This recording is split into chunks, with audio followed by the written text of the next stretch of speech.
عليه وسلم في حديث أبي هريرة رضي الله تعالى عنه: ثلاث من كن فيه وجد حلاوة الإيمان: من كان الله ورسوله أحب إليه مما سواهما، ومن أحب المرء لا يحبه إلا لله، ومن كره أن يعود في الكفر بعد إذ أنقذه الله منه كما يكره أن يلقى في النار। আখরাজুল বুখারী ফি সাহিহ। সম্মানিত হাজিরিন, সম্মানিত উপস্থিতি, সম্মানিত দিনী ভাই বোনেরা, আজকের এই হালাকার শুরুতেই আপনাদেরকে মোবারকবাদ জানাচ্ছি যে আল্লাহ সুবহানাহু ওয়া তাআলা মেহেরবানি করে আমাদেরকে অত্যন্ত গুরুত্বপূর্ণ একটি দ্বীনি মজলিসে সালাতুল মাগরিবের পর একত্রিত হওয়ার তৌফিক দিয়েছেন। এই জন্য আল্লাহ রাব্বুল আলামিনের শুকরিয়া আদায় করি, আলহামদুলিল্লাহ। আল্লাহ সুবহানাহু ওয়া তাআলা এই পৃথিবীতে দুই দল ফেরেশতা রয়েছে, যাদেরকে বিচরণশীল ফেরেশতা বলা হয় থাকে। পেট্রোল তো বুঝছেন, মানে যারা নিয়মিত বিভিন্ন জায়গায় দেখাশোনা করে। পেট্রোল ফেরেশতারা হচ্ছে দুই দল। এক দলের নাম হচ্ছে সাইয়াহিন। কি নাম বললাম? এক দলের নাম হচ্ছে সাইয়াহিন, আরেক দল হচ্ছে তাওয়াফিন।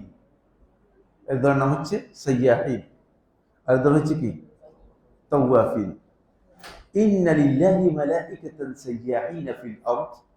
রাসূলুল্লাহ সাল্লাল্লাহু আলাইহি ওয়াসাল্লাম হাদিসের মধ্যে ইরশাদ করেন যে আল্লাহ রাব্বুল আলামিনের একদল ফেরেশতা আছে যারা সাইয়াহিনা ফিল আরদ, পৃথিবীতে বিভিন্ন জায়গায় বিচরণ করে। তারা পৃথিবীতে বিভিন্ন জায়গায় বিচরণ করে। এদের কাজ কি? এদের কাজ হচ্ছে ফায়ুবাল্লিগুনানি আসসালামা মিন উম্মতি।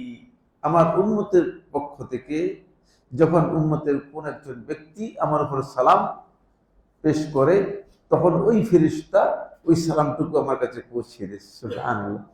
এটা দায়িত্ব, আর কোন দায়িত্ব? একদল ফেরেশতা নিয়মিত ডিউটি করতেছে গোটা পৃথিবীতে, যাদের কাজ হচ্ছে এই পৃথিবীতে বিচরণ করতেছে। শুধুমাত্র যারা আল্লাহ রাসূল সাল্লাল্লাহু আলাইহি ওয়াসাল্লামের উপর সালাতু সালাম করবে, তাদের এই সালাম পৌঁছে দেবেন। সুতরাং সালাম আপনি হাজী সাহেবদের মাধ্যমে মানে ব্যাগে করে নেওয়ার দরকার নেই।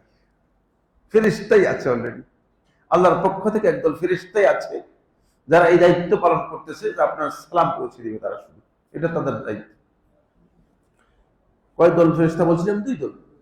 দ্বিতীয় দল হচ্ছে ওয়া ইন্না লিল্লাহি মালাইকাতান তাওয়াফিনা ফি তুরুকাত। আরেক দল ফেরেশতা আছে যারা পৃথিবীর মধ্যে বিভিন্ন জায়গায় তাওয়াফ করতেছে, ঘুরতেছে। কি করতেছে? ইয়াবহাসুনা আন মাজালিস যিকর। জিকিরের জায়গা কোথায় আছে, মজলিসুল জিকির কোথায় কোথায় আছে, এক সবাই একজন আরেকজনকে পাঠিয়ে দিচ্ছে, খবর নিচ্ছে। ফাইযা ওয়াজাদু মাজলিসান তানাদাউ হালুম্মু হালুম্মু, তোমরা আসো, তোমরা আসো, তোমাদের ইলা হাজাতিকুম, তোমরা যা তালাশ করতেছিলে সেটা পেয়ে গিয়েছে। তখন তারা এই মজলিসুল জিকিরে এসে সবাই একত্রিত হয়। এই ফেরেশতারা সবাই মজলিসুল জিকিরে একত্রিত হয়। তারা একেবারে দুনিয়ার আসমান পর্যন্ত আল্লাহর বান্দাদেরকে পরিবেষ্টন করে রহমতের মধ্যে তাদেরকে পরিবেষ্টিত করে রাখে। সুবহানাল্লাহ। এই হচ্ছে দ্বিতীয় দল ফেরেশতা। এদের দায়িত্ব আরম্ভ করার কাজ। ফেরেশতাদের উপর আপনাদের নিশ্চয়ই আগে ভালো জানা আছে, এই জন্য সংক্ষেপে শুধু এই দুই দল ফেরেশতা পেট্রোল কাজ যারা পালন করতেছে তাদের সম্পর্কে আলোচনা করছে। এদের দ্বিতীয় দল যারা রয়েছে তারা এই ধরনের মজলিসুল জিকির, জিকিরের মজলিস। কোথায় জিকিরের মজলিস হচ্ছে তারা খোঁজে তারা ওই মজলিসুল জিকিরের মধ্যে তারা উপস্থিত হয়ে আল্লাহর বান্দাদেরকে আল্লাহ রাব্বুল আলামিনের রহমতের পরিবেষ্টন দিয়ে তাদেরকে পরিবেষ্টিত করে রাখে আসমান পর্যন্ত। সুবহানাল্লাহ। এই হচ্ছে দ্বিতীয় দল ফেরেশতার কাজ। মজলিসুল জিকির হচ্ছে ওই মজলিস যে মজলিসে কোরআন এবং সুন্নাহর আলোচনা হয়, সেটা হচ্ছে মজলিসুল জিকির। আর আমরা মাজলিসুল জিকির অথবা হালাকুল জিকির পরিবর্তন করে নিয়ে এটা একেবারে কনসেপ্টটাই কি করে দিয়েছি, উল্টাই দিয়েছি। আমাদের ধারণা হচ্ছে মাজলিসুল জিকির হচ্ছে, জিকিরের মজলিস হচ্ছে আল্লাহ আল্লাহ ইল্লাল্লাহ ইল্লাল্লাহ ইল্লাল্লাহ হু হু হু এই ধরনের হইচই করা। এটা মূলত জিকির না, এটাকে জিকির বলা হয় না। কোন জিনিস যদি কোনো ব্যক্তি, জিকির হচ্ছে কোন জিনিসকে স্মরণ করা। জিকির কি? স্মরণ করা, মানে কোন জিনিস আপনি যাতে ভুলে না যান এই জন্য স্মরণ করার নাম হচ্ছে জিকির। জিকির হচ্ছে যেটা ভুলে যাবেন না, স্মরণ করবেন, এটা হচ্ছে জিকির। কিন্তু আল্লাহ আল্লাহ করলে এটা জিকির হলো না, এটা জপা। এটাকে বলা হয় তাকে বাংলা ভাষায় জপা, কোন জিনিস জপা। এটা মূলত একেবারেই মানে ভিন্ন একটা কালচার থেকে আমাদের কাছে এসেছে, ইসলাম থেকে আসেনি, ইসলাম থেকে আসেনি। কারণ এই ধরনের জিকির, যে হালকাতুল জিকির আমাদের দেশে প্রচলিত আছে, এই প্রচলিত হালকাতুল জিকির যেটা বিভিন্ন মাসলাক অথবা বিভিন্ন তরিকতের আলেমরা আমাদের সমাজের মধ্যে চালু করে দিয়েছেন, এই জিকিরের কোন ভিত্তি সালাফদের কাছ থেকে প্রমাণিত হয়নি, কিছুই জানা নেই। তো যেটা রাসূলুল্লাহ সাল্লাল্লাহু আলাইহি ওয়াসাল্লাম সময় ছিল না, সাহাবীদের সময় ছিল না, তাবিঈদের সময় ছিল না, সাহাবে সালিহদের সময় ছিল না, সেটা কবে এসে দিন হলো? আর কিভাবে সেটা আমাদের দিন হতে পারে? এখন সমস্যা হচ্ছে এই জায়গায়, যখন আমরা হালকাতুল জিকিরের কথা বলি, জিকিরের আলোচনার কথা বলি, তখন সবাই মনে করে যে জিকির হচ্ছে ওইটাই যেখানে কি করা হয়, হই হুল্লোড় করা হয়, তাকে চিৎকার করা হয়, তাকে চেঁচামেচি করা হয়, তাকে মানুষ মনে করে এটা হচ্ছে জিকির। এটা আসলে জিকির নয়, এটা আসলে জিকির। জিকির হচ্ছে যেখানে আপনি আলোচনা করবেন কোরআন এবং হাদিস থেকে, কোরআন এবং হাদিস থেকে আল্লাহ এবং তার রাসূলের কথা আলোচনা করবেন, আপনার অন্তরের মধ্যে আল্লাহ এবং তার রাসূলের কথা স্মরণ হবে, আল্লাহ এবং তার রাসূলের বিধান আপনার অন্তরের মধ্যে আরো শক্তিশালী হবে, আপনার অন্তরের মধ্যে ঈমান বৃদ্ধি পাবে। আর এই কাজটুকু হচ্ছে মূলত জিকির, এটা হচ্ছে জিকির। পুরা উল্টা আমরা একটা কনসেপ্ট নিয়েছি, সেটা হচ্ছে শুধুমাত্র একটা জিনিস জপার নাম হচ্ছে জিকির।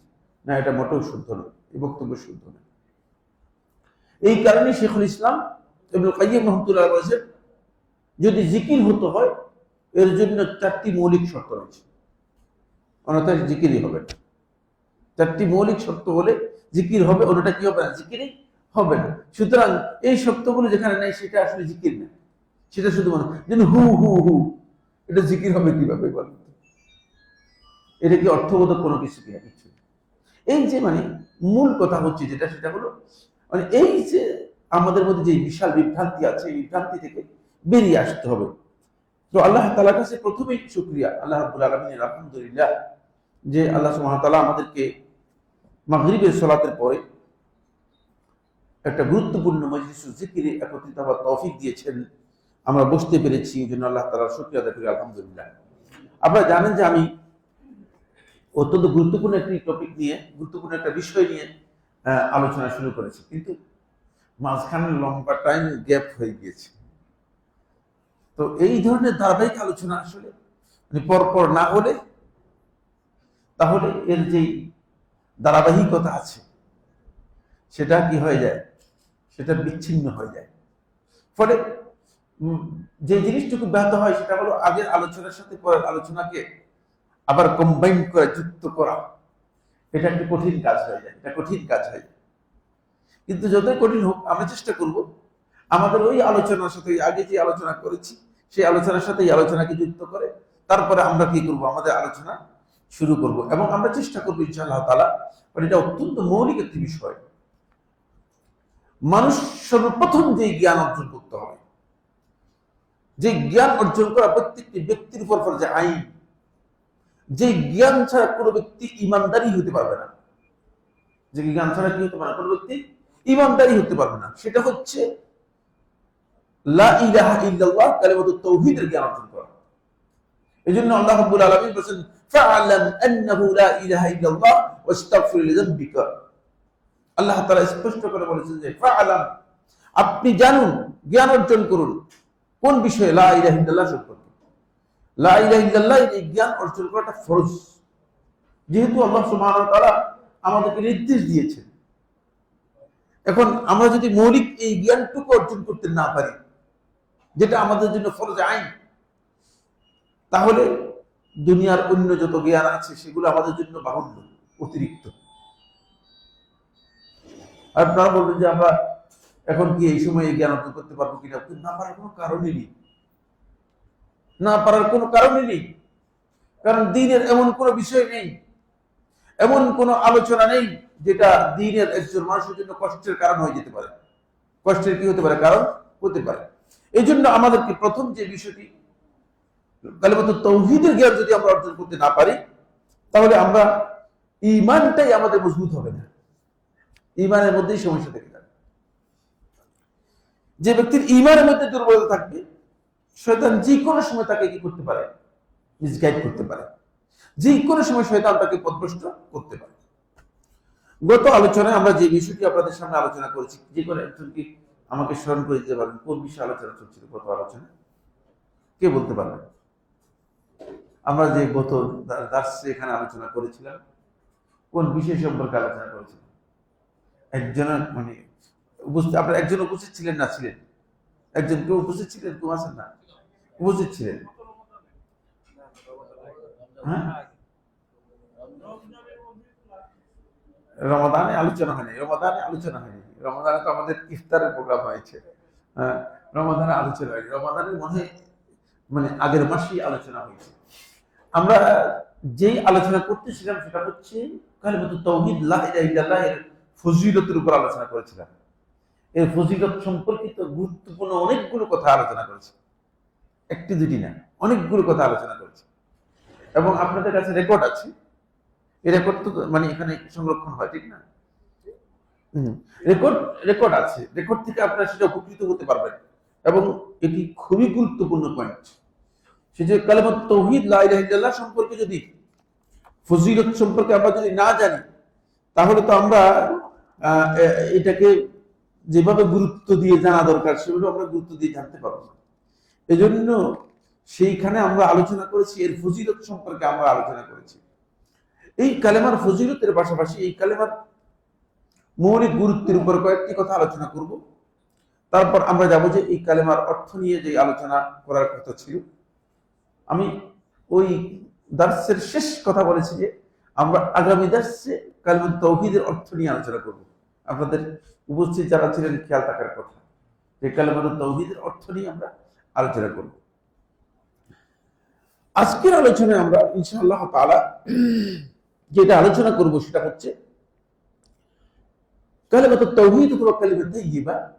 কালিমা তাইয়্যিবা এর মূল কথা হচ্ছে কালিমাতুল লা ইলাহা ইল্লাল্লাহ।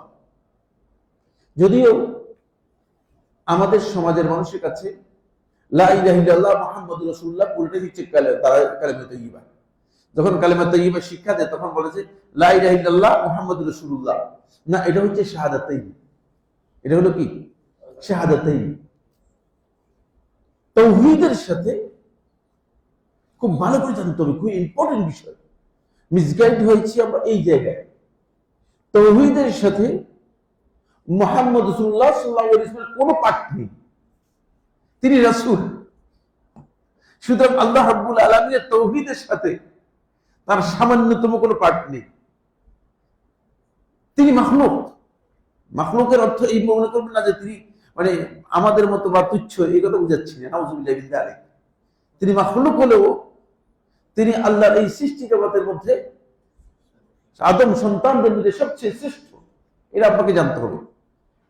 তিনি মাখলুক মানুষ হলেও তার কাছে ওহী আসতো, আপনার কাছে ওহী আসে তো? ওহী আসে না। সুতরাং বিশাল পার্থক্য আছে। কিন্তু আল্লাহ সুবহানাহু ওয়া তাআলা তাওহীদের পার্টের সাথে আল্লাহ রাব্বুল আলামিনের তাওহীদের অংশের সাথে, তাওহীদের যেই সমস্ত তাওহীদের সাথে যার সংশ্লিষ্টতা আছে এর কোন অংশের সাথে মুহাম্মদ রাসূলুল্লাহ সাল্লাল্লাহু আলাইহি ওয়াসাল্লামের সামান্যতম কোনো সম্পর্ক নেই। খেয়াল রাখতে হবে। সুতরাং এই জন্য এখানে আল্লাহ মাফ করেছে, লা ইলাহা ইল্লাল্লাহ মুহাম্মাদুর রাসূলুল্লাহ মসজিদের মধ্যে লিখে দিয়েছেন। কি লিখে, কেন লিখে দিয়েছেন? এমন এক মসজিদ, এটা হাতিয়াতে, বুঝতে পেরেছেন তো?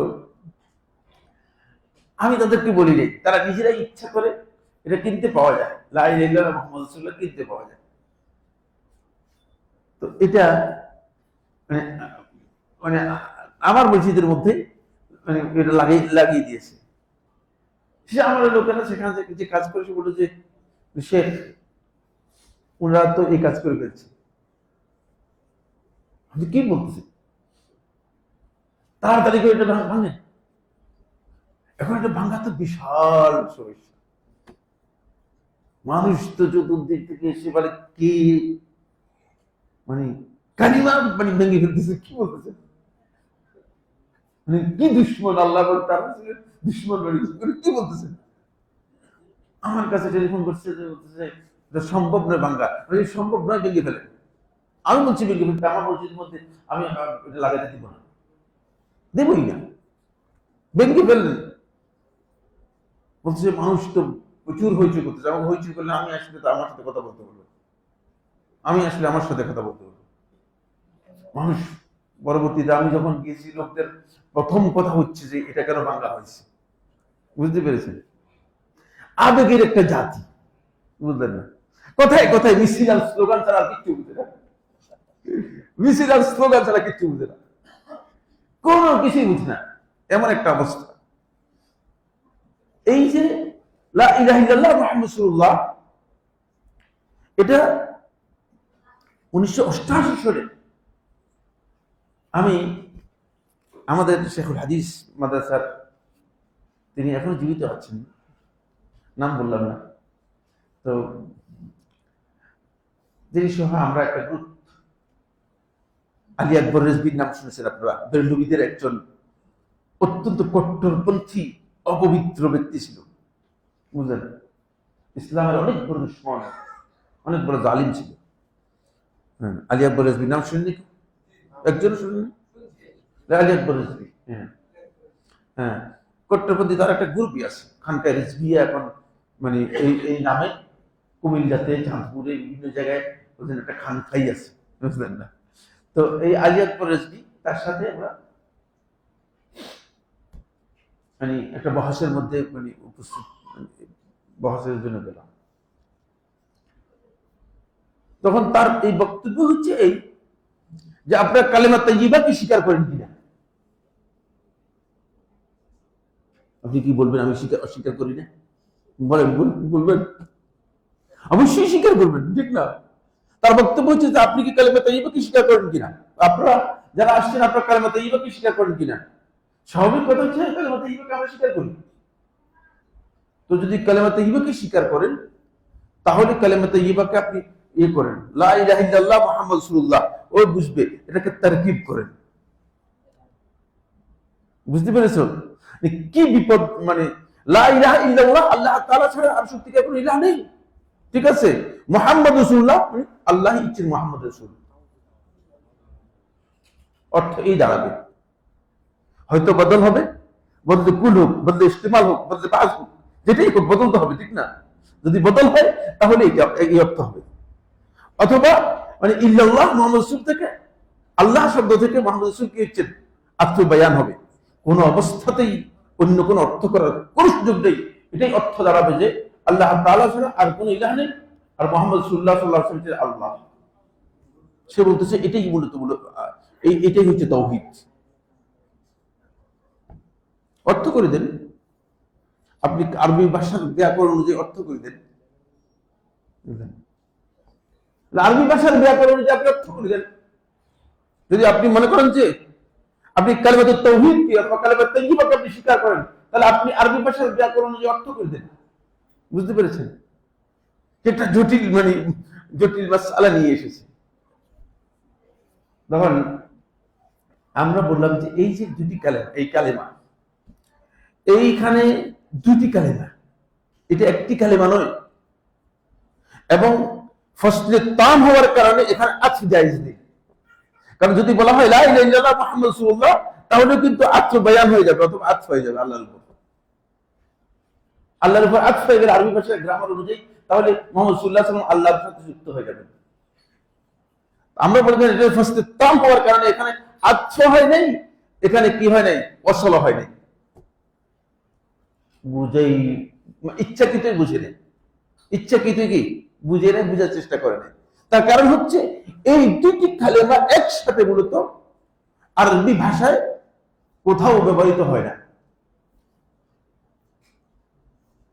কোথাও কি হয় না, ব্যবহৃত হয় না।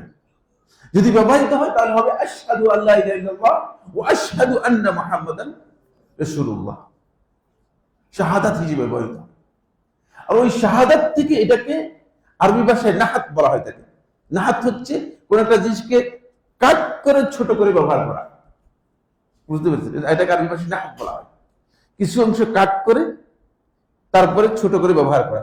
ওই শাহাদাতাইনকে, দুইটি শাহাদাকে আমরা যে দুইটি শাহাদা দিচ্ছি, একটি শাহাদা দিচ্ছি আল্লাহ তাআলা উলুহিয়তের শাহাদা, যে আল্লাহ তাআলা ছাড়া কোনো ইলাহ নেই, এটা হচ্ছে উলুহিয়তের শাহাদা। দ্বিতীয় শাহাদা দিচ্ছি মুহাম্মদ সাল্লাল্লাহু আলাইহি ওয়াসাল্লামের রিসালাতের শাহাদা। রিসালাতের শাহাদা আর উলুহিয়তের শাহাদা দুটি সম্পূর্ণ আলাদা বিষয়। ওই দুটাকে কেটে আশহাদু আল্লা ইলাহা ইল্লাল্লাহ ওয়া আশহাদু আন্না মুহাম্মাদুর রাসূলুল্লাহ, দুটাকে কেটে কি করা হয়েছে, উল্লেখ করা হয়েছে, কিন্তু দুইটি কালেমার সাথে কোনো সম্পর্ক নেই, দুটি বিচ্ছিন্ন বিষয়, দুটি বিচ্ছিন্ন বিষয়। কিন্তু পূর্ণাক্ষরেও আপনি এই লোককে বুঝাতে পারবেন না, কারণ হচ্ছে সে তো বিভ্রান্তি করার জন্যই, বিভ্রান্তি সৃষ্টি করার জন্যই সে মূলত এই সুযোগটুকু নিয়েছে। ফলে তার একটাই কথা, যদি আপনি কালিমাতুত তাওহীদকে স্বীকার করেন তাহলে আপনি বলতে হবে যে মুহাম্মদ রাসূলুল্লাহ তিনি আল্লাহ, আর এটাই কালিমাতুত তাওহীদের অর্থ।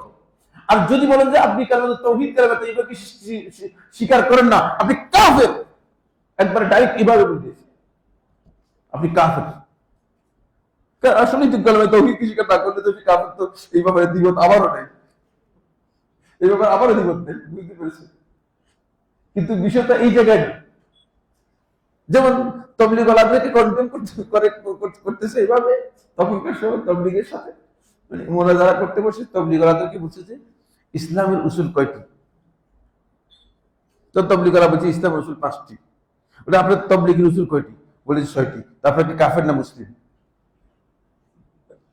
আপনি তো কাফের, আপনার উসুলই তো ঠিক নেই, ইসলামের উসুল বাদ দিয়েছেন, সুতরাং আপনি কাফের, কাফের, আপনার সাথে আর কোনো কথা নেই, শেষ, মুনাজারা শেষ, বহস শেষ, বুঝতে পেরেছেন?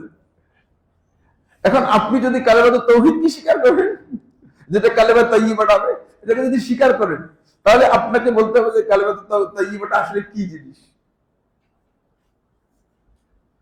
কালেমা তাইয়্যিবা যদি আপনি মনে করেন যে লা ইলাহা ইল্লাল্লাহ মুহাম্মাদুর রাসূলুল্লাহ, তাহলে সে বলবে যে হ্যাঁ লা ইলাহা ইল্লাল্লাহ মুহাম্মাদুর রাসূলুল্লাহ, যদি এটাকে স্বীকার করেন ঠিক আছে, লা ইলাহা ইল্লাল্লাহ বলতে যেটা বোঝায় মুহাম্মদ রাসূলুল্লাহ বলতে সেটাই বোঝায়।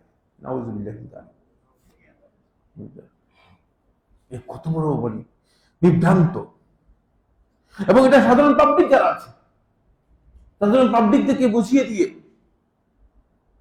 এটা বোঝানোর জন্য চেষ্টা করেছে যে আল্লাহ রাব্বুল আলামিন আরশে আজিমের মধ্যে আল্লাহ হলো দুনিয়াতে তিনি মুহাম্মদ,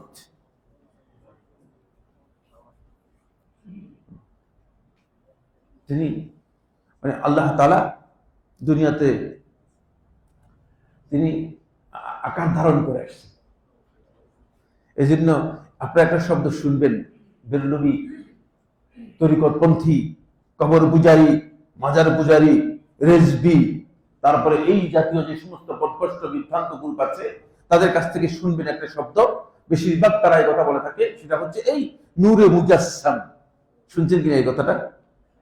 হ্যাঁ, তারা বলেন যে মুহাম্মদ সাল্লাল্লাহু আলাইহি ওয়াসাল্লাম হচ্ছে নূরে মুজাসসাম। নাউযুবিল্লাহি মিন যালিক। নূরে মুজাসসাম বলতে তারা যেটা বুঝে সেটা হলো যে মানে আল্লাহ সুবহানাহু ওয়া তাআলা হচ্ছেন আসল নূর, আর মুহাম্মদ সাল্লাল্লাহু আলাইহি ওয়াসাল্লাম পৃথিবীতে আসছেন নূরটাকে আকার দিয়ে, অবয়ব নিয়ে আসছেন। নাউযুবিল্লাহি মিন যালিক। এই হলো আকীদা। এজন্য সম্মানিত উপস্থিতি, যদি আকীদা ঠিক না হয়, এই মসজিদে আপনি 5 ওয়াক্ত সালাত জামাতে আদায় করে লাভ হবে না, কারণ আপনার আমল নামার মধ্যে কি হচ্ছে না, কিছু ব্যালেন্স হচ্ছে না। এই জন্য আগেই ফরজ জিনিস আপনাকে জানতে হবে, এই তাওহীদের মৌলিক বিষয় জানতে হবে। এই কথাটা এই জন্য বললাম যে কালিমাতুত তাওহীদ হচ্ছে মূলত লা ইলাহা ইল্লাল্লাহের নাম। কালিমাতুত তাওহীদের সাথে মুহাম্মদ রাসূলুল্লাহ সাল্লাল্লাহু আলাইহি ওয়াসাল্লাম এর কোনো অংশ নেই, কোনো পার্ট নেই, এটা আমাদেরকে জানতে হবে।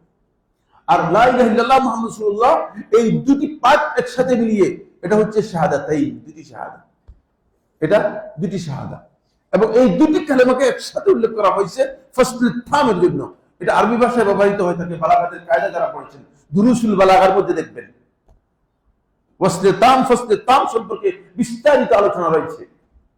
ওই ফসলে তাম হচ্ছে দুটি কালেমার মধ্যে যদি মানে সম্পূর্ণরূপে কোনো সম্পর্ক না থাকে, দুটাকে একসাথে উল্লেখ করা হয় কিন্তু কোনো ধরনের ওয়াসাল থাকে না, মানে এর মধ্যে সংযুক্তিকরণ কোনো প্রিপোজিশন ব্যবহার হয় না, প্রিপোজিশন ব্যবহার হয় না। এই জন্য দেখেন লা ইলাহা ইল্লাল্লাহ ওয়া মুহাম্মাদুর রাসূলুল্লাহ নেই।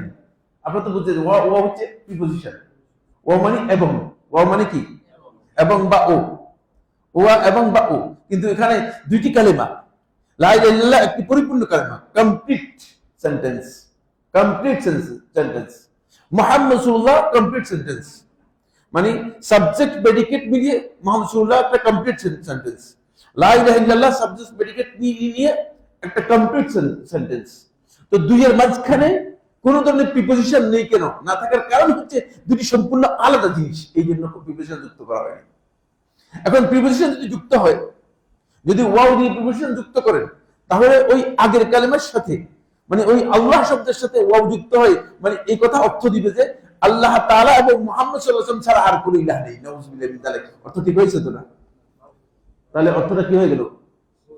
একবার শিরকি অর্থ, পুরাই শিরকি অর্থ হয়ে গেছে। আল্লাহ এবং মুহাম্মদ সাল্লাল্লাহু আলাইহি ওয়াসাল্লাম ছাড়া আর কোনো ইলাহ নেই।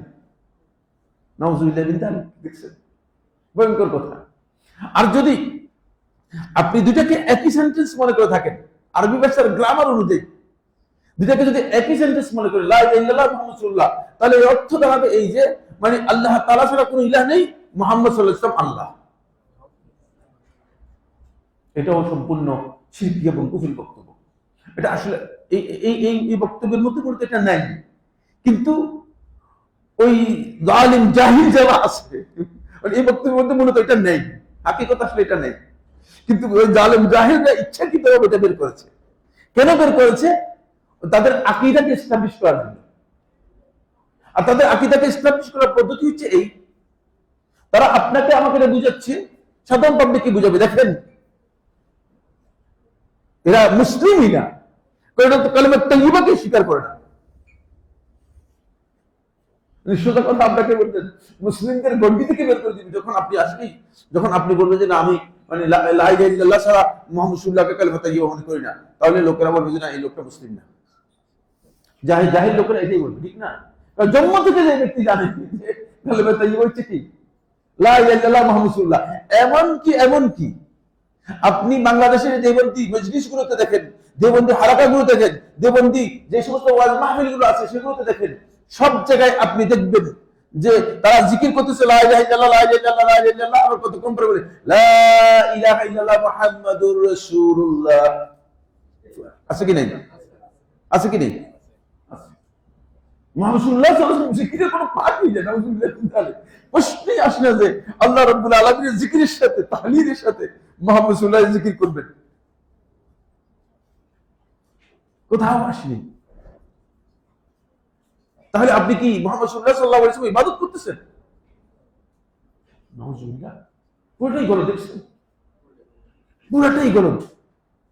এবং তারা এটা জেনে করতেছে না না জেনে করতেছে সেটাও আমি জানি না, সেটাও আমি জানি না। বাইতুল মুকাররমে যখন খতিব ছিলেন মরহুম মাওলানা ওবায়দুল হক সাহেব, তখন একটি মাসালা নিয়ে তার সাথে আলোচনা হলো। সেটা হলো এই দেওবন্দি ঘরানার আলেমরা ইল্লাল্লাহ এই জিকির করে থাকে, এই জিকির নিয়ে আলোচনা হলো। ইল্লাল্লাহ এই জিকির তো দেওবন্দীদের কাছে খুবই সমাদৃত এবং গ্রহণযোগ্য জিকির। বরং তারা মনে করেন যে কলব পরিষ্কার করার জন্য ইল্লাল্লাহ জিকির হচ্ছে, বলতেন না এটা হিমার মারার মতো।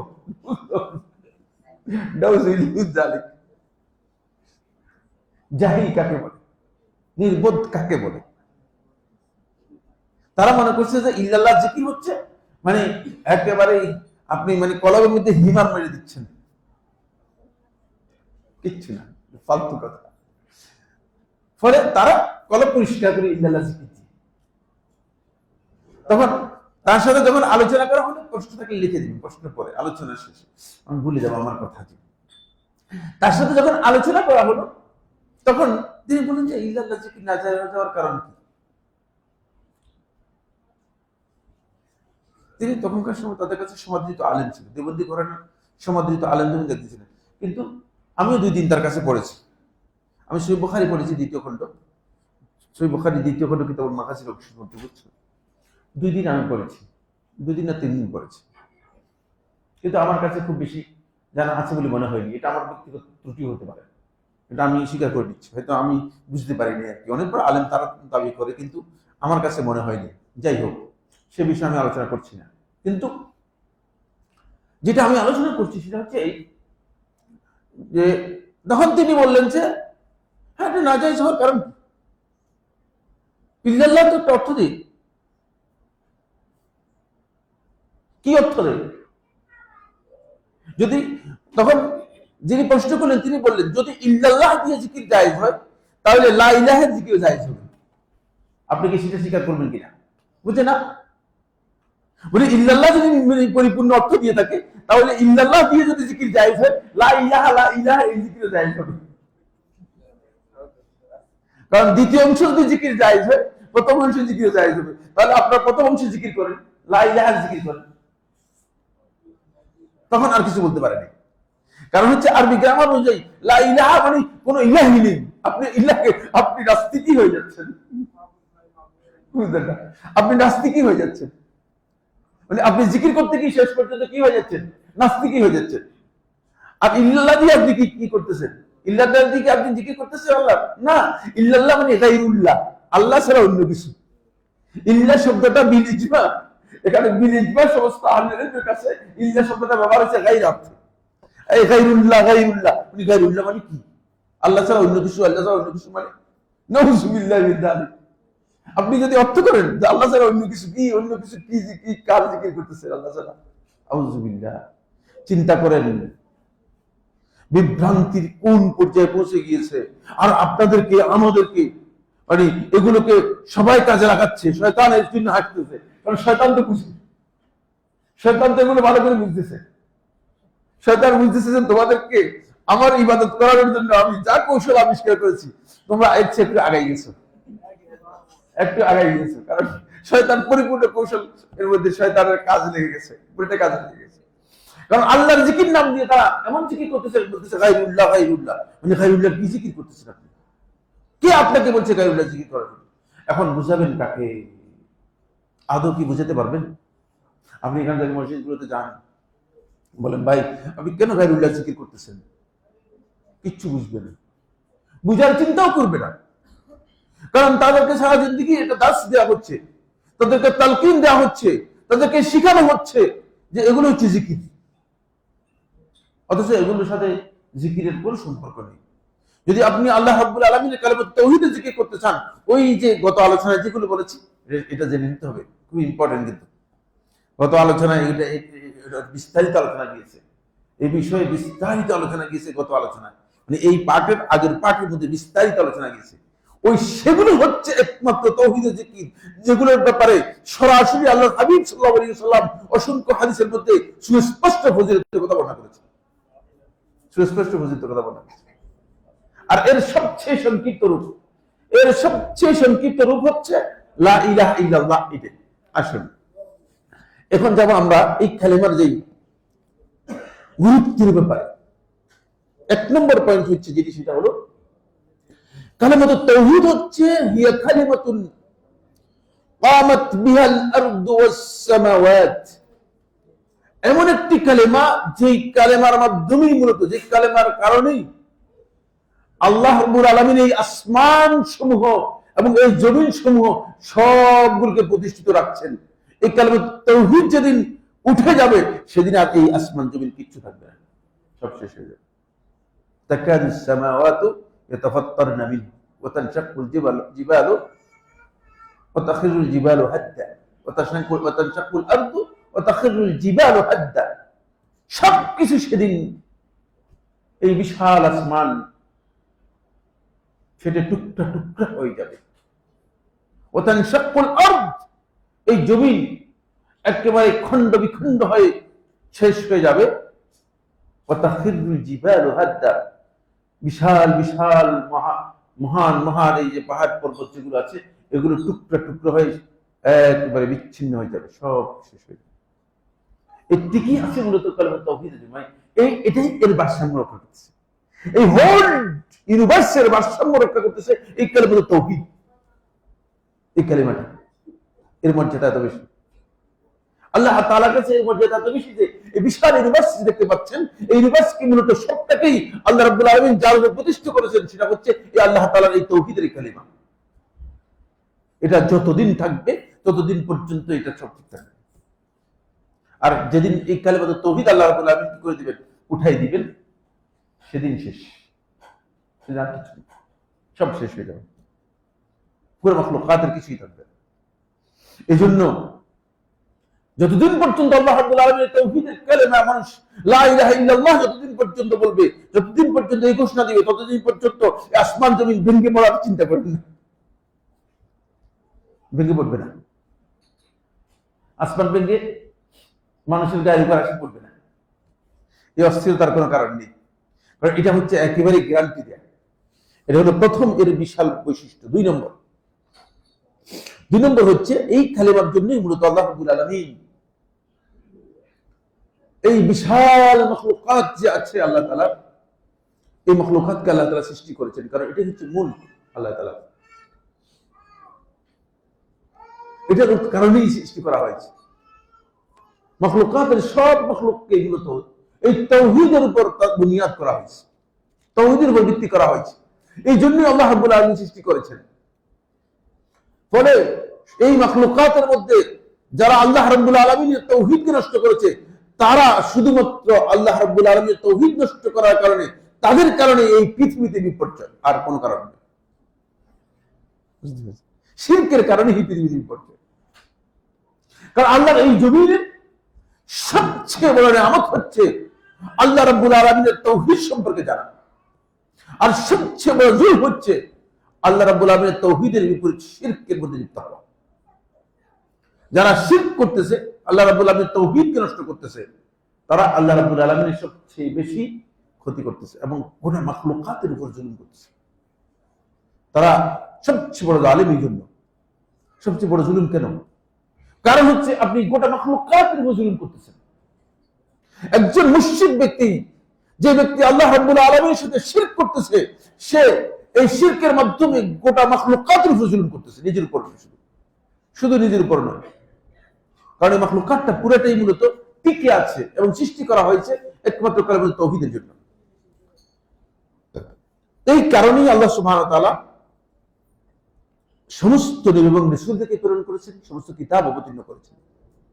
এটা আল্লাহ তাআলা বলেছেন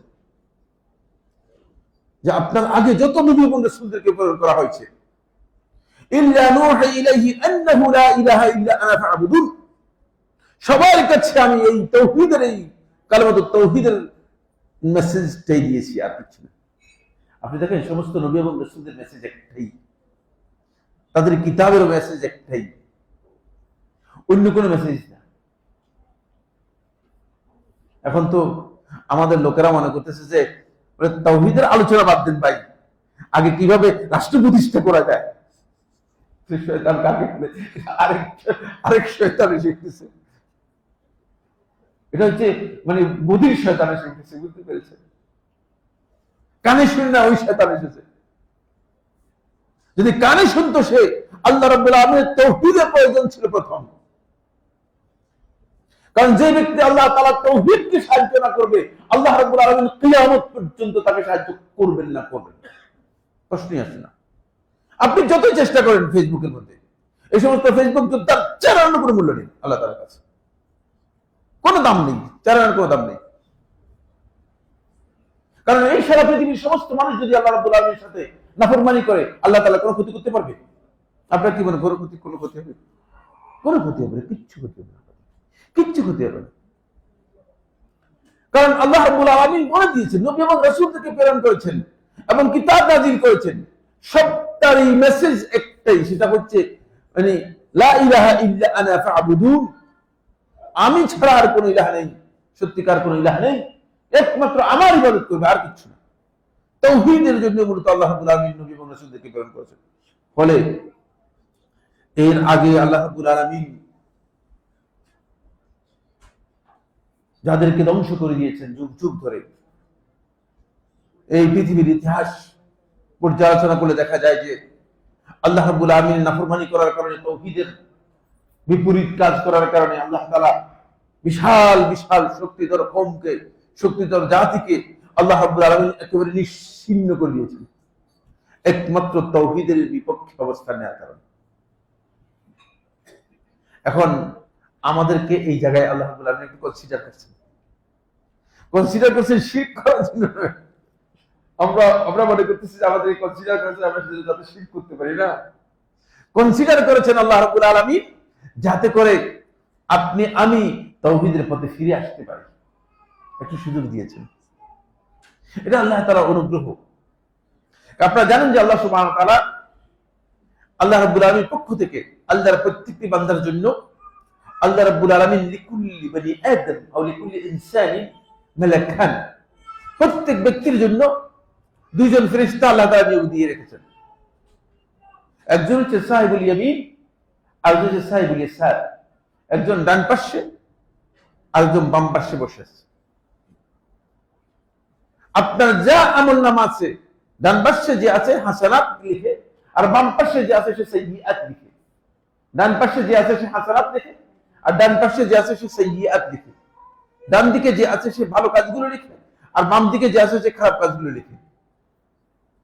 আর ডান দিকে যে আছে সাহিবুল ইয়ামিন বলা হয়, তাকে কি বলা হয়? সাহিবুল ইয়ামিন, কিরামান কাতিবিন। মানে এটা কিরামান কাতিবিন, এই শব্দটা এই জায়গায় আপনারা লাগাই দিয়েছেন। এরা লিখক, আর ফেরেশতারা সম্মানিত। এটা এসেছে ইন্না আলাইকুম লাহাফিযিন কিরামান কাতিবিন। বুঝতে পেরেছেন? ওই সাথে যুক্ত হয়। সমস্যা হচ্ছে অনারব হওয়ার কারণে আমরা বুঝলেন না, ডাল চাল একসাথে করে বসে বসে ঘাটার চেষ্টা করতেছি, ভাষাগত সমস্যার কারণে, আর কিছু না। ফেরেশতাদের সম্মান, মানে লকব বা সম্মান, আল্লাহ তাআলা কোরআনের মধ্যে যে ফেরেশতারা হচ্ছে সম্মানিত, কিরাম, বুঝতে পেরেছেন? একাধিক আয়াতের মধ্যে এসেছে, এই আয়াত আরো বহু আয়াতের মধ্যে এসেছে। ফেরেশতাদের ক্ষেত্রে সম্মান শব্দটি আল্লাহ তাআলা, এটা সম্মানিত, ফেরেশতারা সম্মানিত, এই জন্য কিরামান শব্দটা এসেছে। কিন্তু এরা এই লোকগুলোর মধ্যে, এদের মধ্যে একদল হচ্ছে কাতিবিন, এরা লিখে। লেখক হচ্ছে ডান দিকে যে আছে তাকে সাহিবুল ইয়ামিন বলা হয়, বাম দিকে যে আছে সাহিবুল ইয়াসার বলা হয়। ডান দিকে যে আছে সে হচ্ছে আমিরুল সাহিবুল ইয়াসার, সে হচ্ছে সেক্রেটারি, বস, সচিব।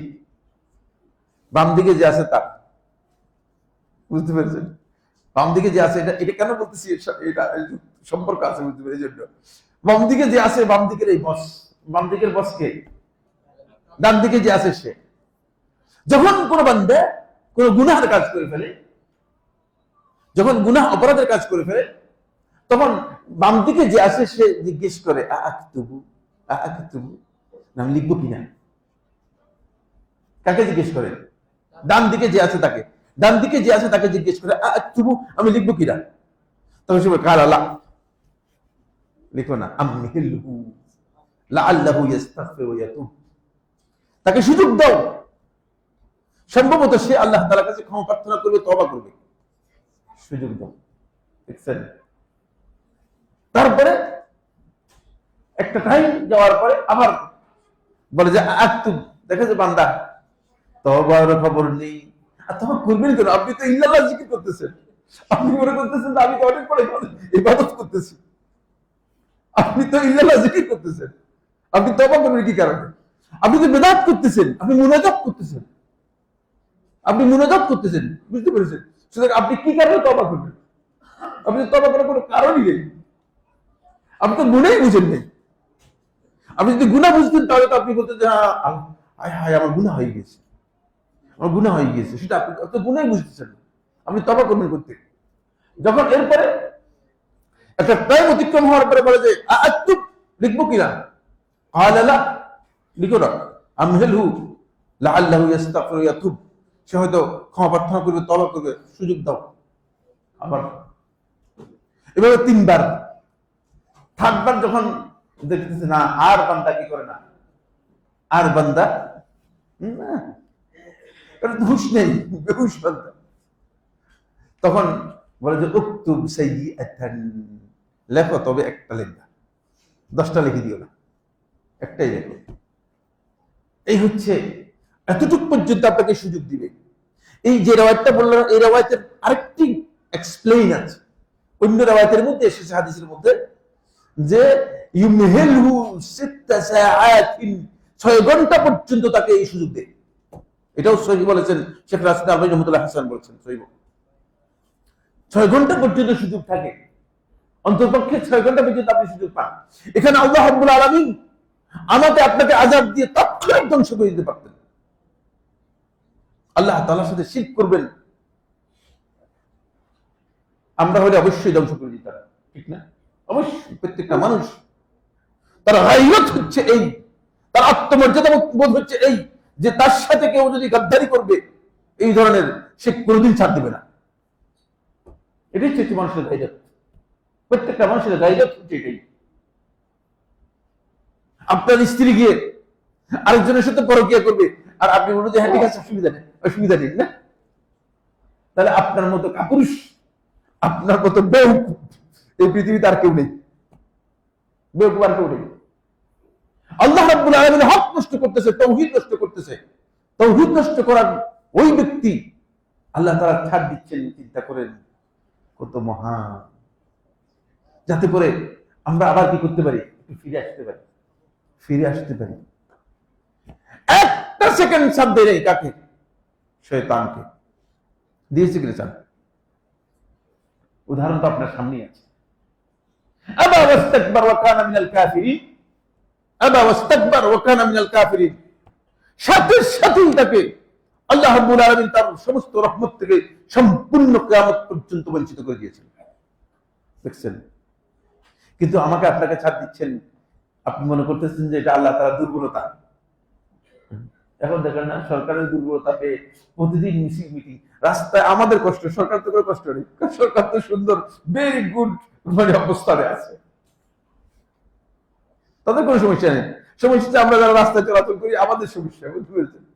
আমাদের ভোগান্তির আর শেষ নেই। 5 মিনিটের জায়গায় আমরা 2 ঘন্টা 3 ঘন্টা পর্যন্ত মানে বসে থাকতে হচ্ছে। আর আপনারা মানে মিছিল করতেছেন, স্লোগান দিচ্ছেন, কি করুন? মানুষদেরকে কষ্ট দেওয়ার জন্য রাজনীতি করতেছে। এই রাজনীতি কি ইসলামে জায়েজ হওয়ার কোনো সম্ভাবনা আছে? আপনার কি মনে করেন? এই সমস্ত রাজনীতিবিদ আমার কাছে আসলে আমি মনে করে থাকি যে তারা ইসলামই বুঝে নেই। যদি বলে জায়েজ হয়, ইসলামই তারা বুঝে নেই। মানুষের কল্যাণের জন্য রাজনীতি করবে, মানুষের উপকার করার জন্য রাজনীতি করবে, রাস্তাঘাট বন্ধ করে মানুষের ক্ষতি করার জন্য রাজনীতি করলে এটা রাজনীতি হলো কিভাবে? এটা কোন প্রকারের রাজনীতি করতেছে? এটা অর্থহীন রাজনীতি। আসুন, এই জন্য আল্লাহ রাব্বুল আলামিন আমাদেরকে ছাড় দিচ্ছেন, কিন্তু নবী এবং রাসূলদের মাধ্যমে আল্লাহ রাব্বুল আলামিন জানিয়ে দিয়েছেন। এই মিশনে আল্লাহ সুবহানাহু ওয়া তাআলা অসংখ্য কিতাব নাযিল করেছেন, অসংখ্য নবী এবং রাসূলদেরকে প্রেরণ করেছেন, যারা এক জায়গায় আসে নাই, এক সময় আসে নাই। জায়গার মধ্যে বিভিন্নতা ছিল, সময়ের মধ্যে বিভিন্নতা ছিল, অনেক বিশাল ব্যবধান ছিল। আল্লাহ রাসূল সাল্লাল্লাহু আলাইহি ওয়াসাল্লাম আর ঈসা, শুধু এই দুইজনের মধ্যে পার্থক্য দেখেন। ঈসা আলাইহিস সালাতু ওয়াসসালাম বর্তমান যে ফিলিস্তিন আছে, এই ফিলিস্তিনের বাইতুল্লাহে জন্মগ্রহণ করেছেন, ফিলিস্তিনের ভিতরেই পড়েছে, এখন যেখানে যুদ্ধ চলতেছে এর ভিতরেই পড়ছে, যেখানে তিনি জন্মগ্রহণ করেছেন। আর মুহাম্মদ সাল্লাল্লাহু আলাইহি ওয়াসাল্লাম আসছেন মক্কাতে। মানে এই দুইয়ের মধ্যে কত বিশাল পার্থক্য, কতটুকু দূরত্ব রয়েছে, প্রায় 1750 থেকে 1800 কিলোমিটার। সময়ের ব্যবধান হচ্ছে প্রায় 550 থেকে 560 বছর। কিন্তু দুজনের বক্তব্যের মধ্যে কোথাও কোনো বড় মিল আছে কিনা, দুজনের বক্তব্যের মধ্যে কোনো আলাদা কিছু আছে কিনা? কিচ্ছু নাই। লিখছেন সবার এইভাবে যুগে যুগে পৃথিবীর বিভিন্ন ভূখণ্ডে বিভিন্ন সময় যারা আগমন করেছেন, তাদের কারো মধ্যে কোথাও বক্তব্যের মধ্যে আলাদা নেই। কারণ হচ্ছে সবার দাওয়াত ছিল কালিমাতুত তাওহীদের, আর কিছু না। দাওয়াত এক, ফলে বক্তব্য সবার একটাই ছিল, একই বক্তব্য, একই কথাই ছিল সবাই। 3 নম্বর পয়েন্ট, 4 নম্বর পয়েন্ট হচ্ছে যেটি, সেটা হলো সুবহানাল্লাহ, এই কালেমার মাধ্যমে আপনি আল্লাহ রাব্বুল আলামিন মানুষদেরকে ভাগ করে দিয়েছেন, একজন কাফের, একদল মুমিন, একদল মুনাফিক, আরেকদল হচ্ছে মানে আল্লাহ তাআলার মুখলিস বান্দা। একদল হচ্ছে আবরার সৎকর্মশীল, আরেকদল হচ্ছে আশরার খারাপ লোক। দেখছেন এই কালিমা কত বিশাল পার্থক্য করে দিচ্ছে। একদল হচ্ছে আসহাবুল ইয়ামিন ডানপন্থী, আর হচ্ছে আসহাবুল ইয়াসার বামপন্থী। একদল হচ্ছে আসহাবুল জান্নাহ, আচ্ছা আসহাবুন নার জান্নাতের যাত্রী, আর হচ্ছে জাহান্নামের দিকে যাচ্ছি। দেখছেন এই যে বিশাল পার্থক্যটুকু আল্লাহ সুবহানাহু ওয়া তাআলা করে দিয়েছেন শুধুমাত্র একটি কালিমা, আর কিছু না। কত মানে এই কালিমার কত বেশি মর্যাদা, বলে এর মাধ্যমে মানুষের মধ্যে আল্লাহ সুবহানাহু ওয়া তাআলা পরিপূর্ণ রূপে কি করে দিয়েছেন, একটা বিশাল পার্থক্য করে দিয়েছেন। যারা আল্লাহর বান্দা তাদের মর্যাদা হচ্ছে আল্লাহ তাআলার কাছে আল্লাহ রাব্বুল আলামিন তাদেরকে জান্নাত দিবেন। এই কালিমা যদি আপনি এই পুঁজিটুকু আপনার ঠিক থাকে, পুঁজিটা যদি আপনার ঠিক থাকে, আমল আপনার যেমনই হোক না কেন, যতই দুর্বল হোক না কেন, কিন্তু আপনি একদিন না একদিন সুযোগ পাবেন, চান্স পাবেন। আসহাবুল ইয়ামিনের সাথে যারা ডান দিকের রাস্তায় গিয়েছে তাদের সাথে আপনার একদিন না একদিন সাক্ষাৎ হয়ে যাবে, একদিন না একদিন আপনি তাদের রাস্তায় যেতে পারবেন।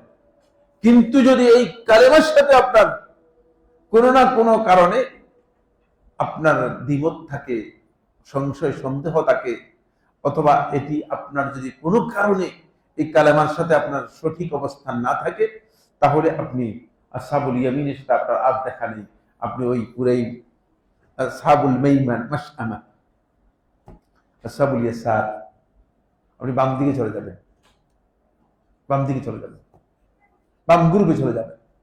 এটা হচ্ছে 4 নম্বর পয়েন্ট। 5 নম্বর পয়েন্ট হচ্ছে এই কালেমার উপর নির্ভর করবে বান্দার সওয়াব এবং ইকাব, বান্দার আল্লাহর পক্ষ থেকে পুরস্কার প্রাপ্তি অথবা পুরস্কার নয় শাস্তির বিধান, অন্য কিছু না, অন্য কিছু না। নেক আমল সবটাই বেনিফিট হিসেবে দেখা যাবে যদি কালেমা আপনার ঠিক থাকে। তাওহীদের এই কালেমা যদি ঠিক থাকে, আলাইহা মাদারু আস-সাওয়াব ওয়াল ইকাব, সওয়াব এবং ইকাব, আপনি আল্লাহ তাআলার কাছে পুরস্কার পাবেন কি পাবেন না, আপনি আল্লাহ তাআলার শাস্তির উপযোগ্য হবেন কি হবেন না, এটা নির্ভর করবে শুধুমাত্র এই কালেমার ভিত্তিতে। এই কালেমার ভিত্তিতে এটা নির্ভর করবে। এই কালেমা যদি আপনার ঠিক থাকে তাহলে দেখবেন যে আপনি কিছু না কিছু সওয়াব পাবেনই, আর যদি কালেমা ঠিক না থাকে সওয়াব পাবেন না। ফলে ইবনে জুদআন সম্পর্কে একদিন উম্মুল মুমিনিন আয়েশা রাদিয়াল্লাহু আনহা রাসূলুল্লাহ সাল্লাল্লাহু আলাইহি ওয়াসাল্লামের কাছে জিজ্ঞেস করলেন, ইবনে জুদআন হচ্ছে আরবের সবচেয়ে বড় ধনাঢ্য ব্যক্তি এবং অনেক বড় দানবীর ব্যক্তি ছিল, মক্কার অনেক বড় দানবীর ব্যক্তিদের মধ্যে একজন ছিল। জাহেলী যুগে তার পরিচিতি ছিল অনেক বেশি, মানুষদেরকে মানে অকাতরে অবারিত বিলিয়ে দিত, জয় প্রাপ্ত দিয়ে দিত, সব দিয়ে দিত। এত বেশি পরিচিতি ছিল যে তখন আয়েশা রাদিয়াল্লাহু আনহা রাসূলুল্লাহকে প্রশ্ন করলেন যে আল্লাহ রাসূল সাল্লাল্লাহু আলাইহি ওয়াসাল্লাম, ইবনে জুদআনের কি অবস্থা হবে? সে তো মানে অকাতরে তার সম্পদ থেকে আল্লাহর সন্তুষ্টির জন্য বিতরণ করে বিতরণ করে দিয়েছিল, অকাতরে বিতরণ করে দিয়েছিল। তার অবস্থা কি হবে? তখন রাসূলুল্লাহ সাল্লাল্লাহু আলাইহি ওয়াসাল্লাম বললেন যে ইন্নাহু লাম ইয়াকুল ফি ইয়াউমিন মিন হায়াতিহি আল্লাহুম্মা গফিরলি, তার জীবনে একটি দিন যদি আল্লাহ রাব্বুল আলামিনের কাছে সারেন্ডার করে কথা বলতে যে আল্লাহ আমাকে ক্ষমা করো, তাহলে ক্ষমা পেয়ে যেত, কিন্তু কোনোদিন বলেনি। এরকম আরেকজন হচ্ছে হাতেম আত-তাই। তার ছেলে আদি ইবনে হাতেম আত-তাই যখন ইসলাম গ্রহণ করলেন তখন তিনি জিজ্ঞেস করলেন, হে আল্লাহ রাসূল সাল্লাল্লাহু আলাইহি ওয়াসাল্লাম, আমার আব্বা আল্লাহ রাব্বুল আলামিনের কাছে কি পাবেন? বুঝলে তোমার আব্বা কিছুই পাবে না, যা পাওয়ার আছে তোমার আব্বাকে আল্লাহ তাআলা দুনিয়াতেই দিয়ে দিয়েছে। আপনার নাম শুনছেন হাতেম আত-তাই, হ্যাঁ, দুনিয়ার মানুষ জানেও না যে এই লোকের বাড়ি কোথায়, বুঝতে পেরেছেন? দুনিয়ার মানুষ জানে না যে এই লোকের বাড়ি কোথায়, কিন্তু কত বিশাল দানবীর ছিল যে পৃথিবীর প্রায় সমস্ত মানুষই তার নাম জানে, আজকে দিন পর্যন্ত নাম জানে। একটা মাত্র কারণে, সেটা হচ্ছে যে এত অভারিত মানুষদেরকে দান করত, বুঝতে পেরেছেন? বনু তাই গোত্রের লোক ছিলেন। বর্তমান সৌদি আরবের হাইল শহরে তার কবর রয়েছে, আমি সেখানে গিয়েছি, বুঝতে পেরেছেন? মানে মূলত আজ শানুয়া গোত্র থেকে, ইয়ামান থেকে এসে তারপর এখানে বসতি স্থাপন করেছিল তারা। এত বিশাল মর্যাদা পেয়েছে, কিন্তু কিয়ামতের দিন কোনো সওয়াব নেই, কিয়ামতের দিনকে কোনো সওয়াব নেই। আর একজন সাহাবী মানে এক ওয়াক্ত সালাত আদায় করতে পারে নাই, শুধু কালিমাতুত তাওহীদ ঘোষণা দিয়ে তিনি জিহাদের ময়দান ঢুকে গিয়েছেন, জিহাদের শাহাদাত বরণ করে জান্নাতে চলে গিয়েছেন, সোজা জান্নাত চলে গেছেন। শুধু এই কালিমাতুত তাওহীদটা এত গুরুত্বপূর্ণ, এর চেয়ে মর্যাদাপূর্ণ আর কোনো কিছু নেই, এর চেয়ে মর্যাদাপূর্ণ আর কিছুই নেই। এই জন্য সওয়াব এবং ইকাব এটা নির্ভর করে আছে কালিমাতুত তাওহীদের উপর। এরপরে যে পয়েন্টটি, সেটা হলো এটাই হচ্ছে কালিমাতুল ইসলাম, এটাই ইসলামে প্রবেশ করার কালিমা, আর কোনটা না। ইসলামে ঢুকতে হলে এই পথ দিয়ে ঢুকতে হবে। এই কারণেই রাসূলুল্লাহ সাল্লাল্লাহু আলাইহি ওয়াসাল্লাম যখন সাহাবায়ে কেরামদেরকে ইসলামের উপর বাইআত গ্রহণ করাতেন, রাসূলুল্লাহ সাল্লাল্লাহু আলাইহি ওয়াসাল্লাম প্রত্যেক সাহাবীকে প্রথমেই এই কালেমা কি করতেন, তাদের উচ্চারণ করাতেন।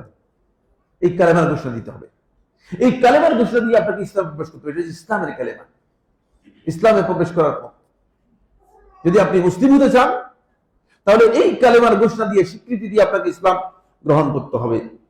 এর আরেকটি পরিচয় হচ্ছে, এটি হচ্ছে কোরআনে আল্লাহ সুবহানাহু ওয়া তাআলা এই কালেমাকে কালিমাতুন তাইয়্যিবা বলেছেন।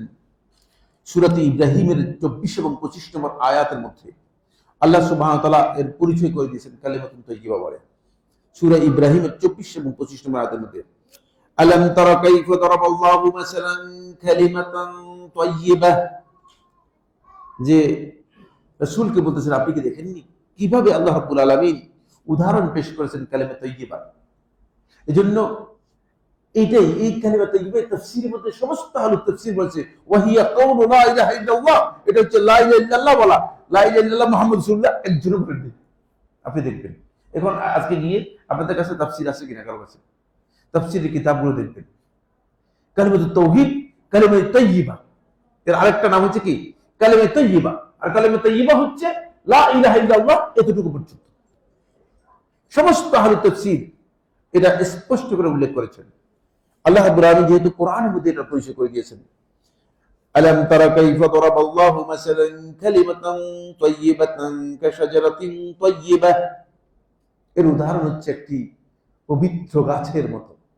আল্লাহ তাআলা বলতেছেন, আল্লাহ তাআলা এটাকে উদাহরণ দিয়েছেন কাশাজারাতিন তাইয়্যিবা, এটা হচ্ছে একটি পবিত্র গাছের মতো এর উদাহরণ। আসলুহা সাবিত, মানে যার আসল কাণ্ড একেবারেই সুদৃঢ়ভাবে প্রতিষ্ঠিত, অপরিবর্তনশীল। ওয়াফারউহা ফিস সামা, আর এটার একেবারেই শাখা প্রশাখা প্রলম্বিত হতে হতে হতে একেবারে আসমান পর্যন্ত পৌঁছে। যদি আপনি সত্যিকার ঘোষণা দিতে পারেন, তাহলে আপনি দেখবেন যে আপনার এই কালেমা একটা বিশাল মহিরুহ হয়ে এটা এমন পর্যায়ে হয়েছে যে দুনিয়াতে আপনি আছেন, আসমান পর্যন্ত আপনার এই গাছ। এটা কোরআনের উদাহরণ, এটা কিন্তু কোনো মানে আন্দাজের বক্তব্য নেই, বুঝতে পেরেছেন? এটা আগের উদাহরণগুলো হয়তো আমরা কিছু উদাহরণ হয়তো আমাদের নিজস্ব চিন্তাধারা থেকে দিয়েছি, কিন্তু এটা কোরআন বলেছে। এটা হচ্ছে আসলুহা সাবিতুন ওয়া ফারউহা ফিস সামা, একেবারে আসমান পর্যন্ত এটা প্রলম্বিত হবে। তুতি উকুলাহা কুল্লা হিনিন বিইذনি রাব্বিহা, আল্লাহ রাব্বুল আলামিনের অনুমোদন ক্রমে এটা প্রত্যেকটি মুহূর্তেই আপনাকে এর যেই ফল আছে, এর যে স্বাদ আছে, এটা আপনাকে উপলব্ধি করতে দেবে, পাবেন এখান থেকে এর ফল পাবেন, আপনি এর স্বাদ উপলব্ধি করতে পারবেন, প্রত্যেকটা মুহূর্তে এর স্বাদ আপনি উপলব্ধি করতে পারবেন। ওয়ায়াদরিবুল্লাহুল আমসাল লিন-নাস, এভাবে আল্লাহ সুবহানাহু ওয়া তাআলা মানুষের জন্য উদাহরণগুলো পেশ করে থাকেন, লাআল্লাহুম ইয়াতাযাক্কারুন, যেন তারা উপদেশ গ্রহণ করতে পারে। এটা উদাহরণ দেওয়া হয়েছে এই জন্য যাতে মানুষ কি করতে পারে, উপদেশ গ্রহণ করতে পারে। এরপরে 8 নম্বর পয়েন্ট হচ্ছে এই কালেমার আরেকটি পরিচয় হচ্ছে, এটা হচ্ছে আল উরওয়াতুল ওয়াসকা। আল উরওয়াতুল ওয়াসকা হচ্ছে শক্তিশালী হাতল, মানে শক্ত রজ্জু, মানে এমন রজ্জু, মনে করেন একটা আসমান থেকে যে রজ্জু সরাসরি কি করেছে আপনার কাছে, আপনার হাতের মধ্যে এসে গেছে এমন। এটা আল্লাহ সুবহানাহু ওয়া তাআলা কোরআন কারীমে সূরাতুল বাকারা 256 নম্বর আয়াত, 255 নম্বর আয়াত হচ্ছে আয়াতুল কুরসি। আয়াতুল কুরসির পরে আয়াত আলেমদের মধ্যে ইখতিলাফ রয়েছে, কেউ করেছে যে 256 এবং 255 256 এই দুটো মিলে আয়াতুল কুরসি, কেউ কেউ এটা একসাথে করে দিয়েছেন, কারণ আয়াতুল কুরসি এর সাথে এটা মানে ওতপ্রোতভাবে জড়িত। এই জন্য কেউ কেউ বলেছেন যে আয়াতুল কুরসি হচ্ছে মূলত 255 এবং 256, এটা দুটোই মিলিয়ে আয়াতুল কুরসি। আর কেউ কেউ বলেছে না, শুধুমাত্র 256 হচ্ছে আয়াতুল কুরসি, আর এটা হচ্ছে আয়াতুল কুরসির বাইরের অংশ 256। 256 মধ্যে আল্লাহ তাআলা বলেন ফামাই ইয়াকফুর বিত-তাগুতি, যে তাগুতকে অস্বীকার করলো, এটা প্রথম পয়েন্ট, তাগুতকে অস্বীকার করতে হবে। ওয়া ইউমিন বিল্লাহ, এবং আল্লাহর প্রতি ঈমান আনলো, ফাকাদ ইসতামসাকা বিল উরওয়াতিল ওয়াসকা, সে এমন একটা শক্ত মজবুত হাতল অথবা রজ্জুকে সে আঁকড়ে ধরলো, লান ফিসামা লাহা, যা কখনো বিচ্ছিন্ন হওয়ার নয়, ছুটে যাওয়ার নয়, কোনদিন আর ছুটবে। আপনি যদি সত্যিকার অন্তর থেকে ঘোষণা দিতে পারেন, দেখেন সাহাবায়ে কেরাম যে অন্তর থেকে ঘোষণা দিয়েছে, তাদের জীবন বের হয়ে গিয়েছে, কিন্তু এই কালেমা থেকে বিচ্ছিন্ন করা যায়নি। এই কালেমা থেকে বিচ্ছিন্ন করা, বেলাল ইবনে রাবাহ রাদিয়াল্লাহু তাআলা আনহু, তাকে নির্মমভাবে অত্যাচার করা হচ্ছে, তারপরে তিনি আহাদ আহাদ এই কালেমার ঘোষণা দিয়ে যাচ্ছেন, কিন্তু কালেমা থেকে বিচ্ছিন্ন হচ্ছেন না। কালেমা থেকে বিচ্ছিন্ন, কাউকে এভাবে বিচ্ছিন্ন করা যায়নি, এই কালেমা থেকে কাউকে বিচ্ছিন্ন করা যায়। উম্মে আম্মার রাদিয়াল্লাহু তাআলা আনহা, সুমাইয়া, সর্বপ্রথম ইসলামের শহীদ সুমাইয়া রাদিয়াল্লাহু তাআলা আনহা, উম্মে আম্মার, তিনি এই কালেমার ঘোষণাকে এমন ভাবে মজবুত করে ধরেছিলেন যে তাকে নির্মমভাবে হত্যা করা হয়েছে, ওই শাহাদাতকে তিনি গ্রহণ করেছেন, কিন্তু এই কালেমা থেকে তিনি বিচ্ছিন্ন হননি। এই কালেমা থেকে বিচ্ছিন্ন হন, লান ফিসামা লাহা, এটা থেকে আর বিচ্ছিন্ন হওয়ার সুযোগ থাকবে এমন ভাবে। এটি হচ্ছে উরওয়াতুল ওয়াসকা। 9 নম্বর পয়েন্ট। 9 নম্বর পয়েন্ট হচ্ছে যেটা, সেটা হলো এই কালেমা হচ্ছে ঈমানের কতগুলো শাখা প্রশাখা আছে। ঈমানের শাখা প্রশাখাগুলো সবগুলো ঈমানের অংশ, কিন্তু ঈমানের পার্ট। এগুলো আপনার ঈমানকে কি করবে, আপনার ঈমানকে হয়তো মানে ঈমানকে শক্তিশালী করবে, অথবা ঈমান এর মধ্যে এগুলো কাজ করবে, অন্যথায় ঈমান কি হয়ে যাবে, ঈমান কমে যাবে, ঘাটতি হয়ে যাবে। সুতরাং এই পার্টগুলোর মধ্যে আফদালু শুআবিল ঈমান হচ্ছে কালেমাত তাওহীদ, লা ইলাহা ইল্লাল্লাহ। ঈমানের সবচেয়ে শ্রেষ্ঠ বিষয় পয়েন্ট হচ্ছে, শ্রেষ্ঠ মানে শাখা হচ্ছে যেটা, সেটা হলো কাউলু লা ইলাহা ইল্লাল্লাহ। সহিহ বুখারী হাদিসের মধ্যে রাসূলুল্লাহ সাল্লাল্লাহু আলাইহি ওয়াসাল্লাম ইরশাদ করেছেন, আল ঈমানু বিদউন ওয়া সাবউনা ওয়া ফি রিওয়ায়াতিন আল ঈমানু বিদউন ওয়া সিত্তুনা শু'বা। ঈমানের 70 এর অধিক, কোন কোন রাওয়াতের মধ্যে এসেছে ঈমানের 60 এর অধিক কি রয়েছে, শাখা প্রশাখা রয়েছে। আফদালুহা কাউলু লা ইলাহা ইল্লাল্লাহ, এর সবচেয়ে শ্রেষ্ঠ শাখা হচ্ছে, সর্বোচ্চ শাখা। তাহলে এখান থেকে বুঝতে পেরেছেন যে এর উপরে আর ঈমানের কোনো শাখা নেই, এটা সবচেয়ে শ্রেষ্ঠ শাখা। আফদালুহা, এর সবচেয়ে শ্রেষ্ঠ শাখা হচ্ছে কাউলু লা ইলাহা ইল্লাল্লাহ, লা ইলাহা ইল্লাল্লাহ এর ঘোষণা দেয়া, লা ইলাহা ইল্লাল্লাহ বলা, লা ইলাহা ইল্লাল্লাহ সম্পর্কে জানা। ওয়া আদনাহা, সবগুলো তো অনেক বড় হয়ে যাবে, যদি রাসূলুল্লাহ সাল্লাল্লাহু আলাইহি ওয়াসাল্লাম একটি একটি করে বলতেন তাহলে অনেক বড় হয়ে যাবে। এই জন্য আল্লাহ রাসূল সাল্লাল্লাহু আলাইহি ওয়াসাল্লাম একবার উপরে যেটা আছে সেটা বলেছেন, একবারে নিচে যেটা আছে সেটা বলেছেন, মাঝখানে একটা কথা বলেছেন। যেটা একবার উপরে আছে সেটা হচ্ছে লা ইলাহা ইল্লাল্লাহ এর ঘোষণা দেয়া, আর ওয়া আদনাহা, আর নিচের সবচেয়ে নিচেরটা হচ্ছে ইমাতাতুল আযা আনিত তারিক, রাস্তা থেকে কষ্টদায়ক জিনিস দূর করা। দেখেন কত ছোট কাজ, কিন্তু ঈমানের অংশ, রাস্তা থেকে কষ্টদায়ক জিনিস দূর করা। এরপর রাসূলুল্লাহ সাল্লাল্লাহু আলাইহি ওয়াসাল্লাম বলেছেন ওয়াল হায়াউ শু'বাতুম মিনাল ঈমান। এই দুটো বলার পরে আল্লাহ নবী সাল্লাল্লাহু আলাইহি ওয়াসাল্লাম বলেছেন আর হায়া, লজ্জা হচ্ছে ঈমানের অত্যন্ত গুরুত্বপূর্ণ একটি শাখা। এখানে রাসূলুল্লাহ সাল্লাল্লাহু আলাইহি ওয়াসাল্লাম এই দিকে ইঙ্গিত করেছেন যে যে আফদালুহা, ঈমানের সবচেয়ে শ্রেষ্ঠ যে শাখা আছে এই শাখা, আর ঈমানের সবচেয়ে নিম্ন যে শাখা আছে এই দুই শাখা, এবং মাঝখানে যত শাখা আছে সবগুলো শাখা নির্ভর করে আছে একটি শাখার উপর, সেটা হচ্ছে হায়ার উপর। বুঝতে পেরেছি? এই জন্য অন্য হাদিস এটাকে এক্সপ্লেইন করছে। কি হাদিস দিয়ে এক্সপ্লেইন করছে দেখেন। অন্য হাদিসের মধ্যে রাসূলুল্লাহ ইরশাদ করেন, ইন্না লিকুল্লি দীনিন খুলুকা, ইন্না লিকুল্লি দীনিন খুলুকান, প্রত্যেকটি দ্বীনের, প্রত্যেকটি ধর্মের একটা চরিত্র আছে, একটা বৈশিষ্ট্য আছে, একটা মাধুর্য আছে, একটা বিশেষত্ব রয়েছে। ওয়া খুলুকুল ইসলামিল হায়া, আর ইসলামের বৈশিষ্ট্য বিশেষত্ব হচ্ছে হায়া, লজ্জা থাকা। ইসলামের বিশেষত্ব কি? হায়া, লজ্জা থাকা। ইমাম ইবনে মাজাহ রাহমাতুল্লাহ আলাইহি তার সুনানের মধ্যে সহিহ সনদে বর্ণনা করেছেন। এখন একাধিক হাদিসে বর্ণিত হয়েছে। হায়ার কথা কেন বলা হয়েছে? এই লজ্জার কথা এই জন্য বলা হয়েছে কারণ অন্য কথার মধ্যে এসেছে, ওয়া ইন্না মিন কালামিন নবুওয়াতিল উলা, পূর্ববর্তী নবীদের যে কথাগুলো আল্লাহ রাব্বুল আলামিন অনাগত উম্মতের জন্য রাসূলের মাধ্যমে জানিয়ে দিয়েছেন, তার মধ্যে একটি বক্তব্য হচ্ছে এই যে ইজা লাম তাস্তাহি ফাসনা মা শি'তা, যদি তুমি হায়া, লজ্জা থেকে বেরিয়ে যাও, যাই মন চায় তাই করতে পারবে। আশ্চর্য হলাম, খুবই আশ্চর্য লাগছে। মানে এমন এক নির্বোধ, এমন এক অথর্ব, এমন এক কাণ্ডজ্ঞানহীন দেশের মধ্যে আমরা বসবাস করি যে 1-150 লোক নিজেদেরকে বেশ্যা পরিচয় দিয়ে রাস্তার মধ্যে মিছিল করতেছে। গতকাল আমরা নিজেরা চোখে দেখলাম, আমি হতবাক হচ্ছি। নাউযুবিল্লাহ মিন যালিক। আবার এদেশের মানুষগুলো সেটা সহ্য করতে পারে, কত বড় ধৃষ্টতা। আমি তো মনে করে থাকি যে এর চেয়ে বড় ধৃষ্টতা আর নেই। এখানে কোনো আইন কানুন নেই, এখানে কোনো প্রশাসন নেই, এখানে কোনো কিছুই নেই। এটা তো মোগল মুল্লুকের চেয়েও খারাপ অবস্থায় চলে গিয়েছে। কিভাবে মানুষ এই কথা পরিচয় দিয়ে রাস্তায় নেমে আসতে পারে? মিছিলটা আপনারা নিশ্চয়ই শুনেছেন কিনা? এটা কি আমি নতুন কথা বলতেছি না? আপনাদের বাচ্চা মনে হচ্ছে মনে আমি না, তারা মিছিল করে বলতেছে আমরা সবাই বেশ্যা ছেড়ে দিলাম আমাদের হিস্সা। কি বলতেছেন? বুঝে নিবা আমাদের ইচ্ছা। হ্যাঁ, আমি তো উল্টে দিয়েছি। ইন্না লিল্লাহি ওয়া ইন্না ইলাইহি রাজিউন। চিন্তা করেন লজ্জার কতটুকু তাদের হারিয়ে গেছে।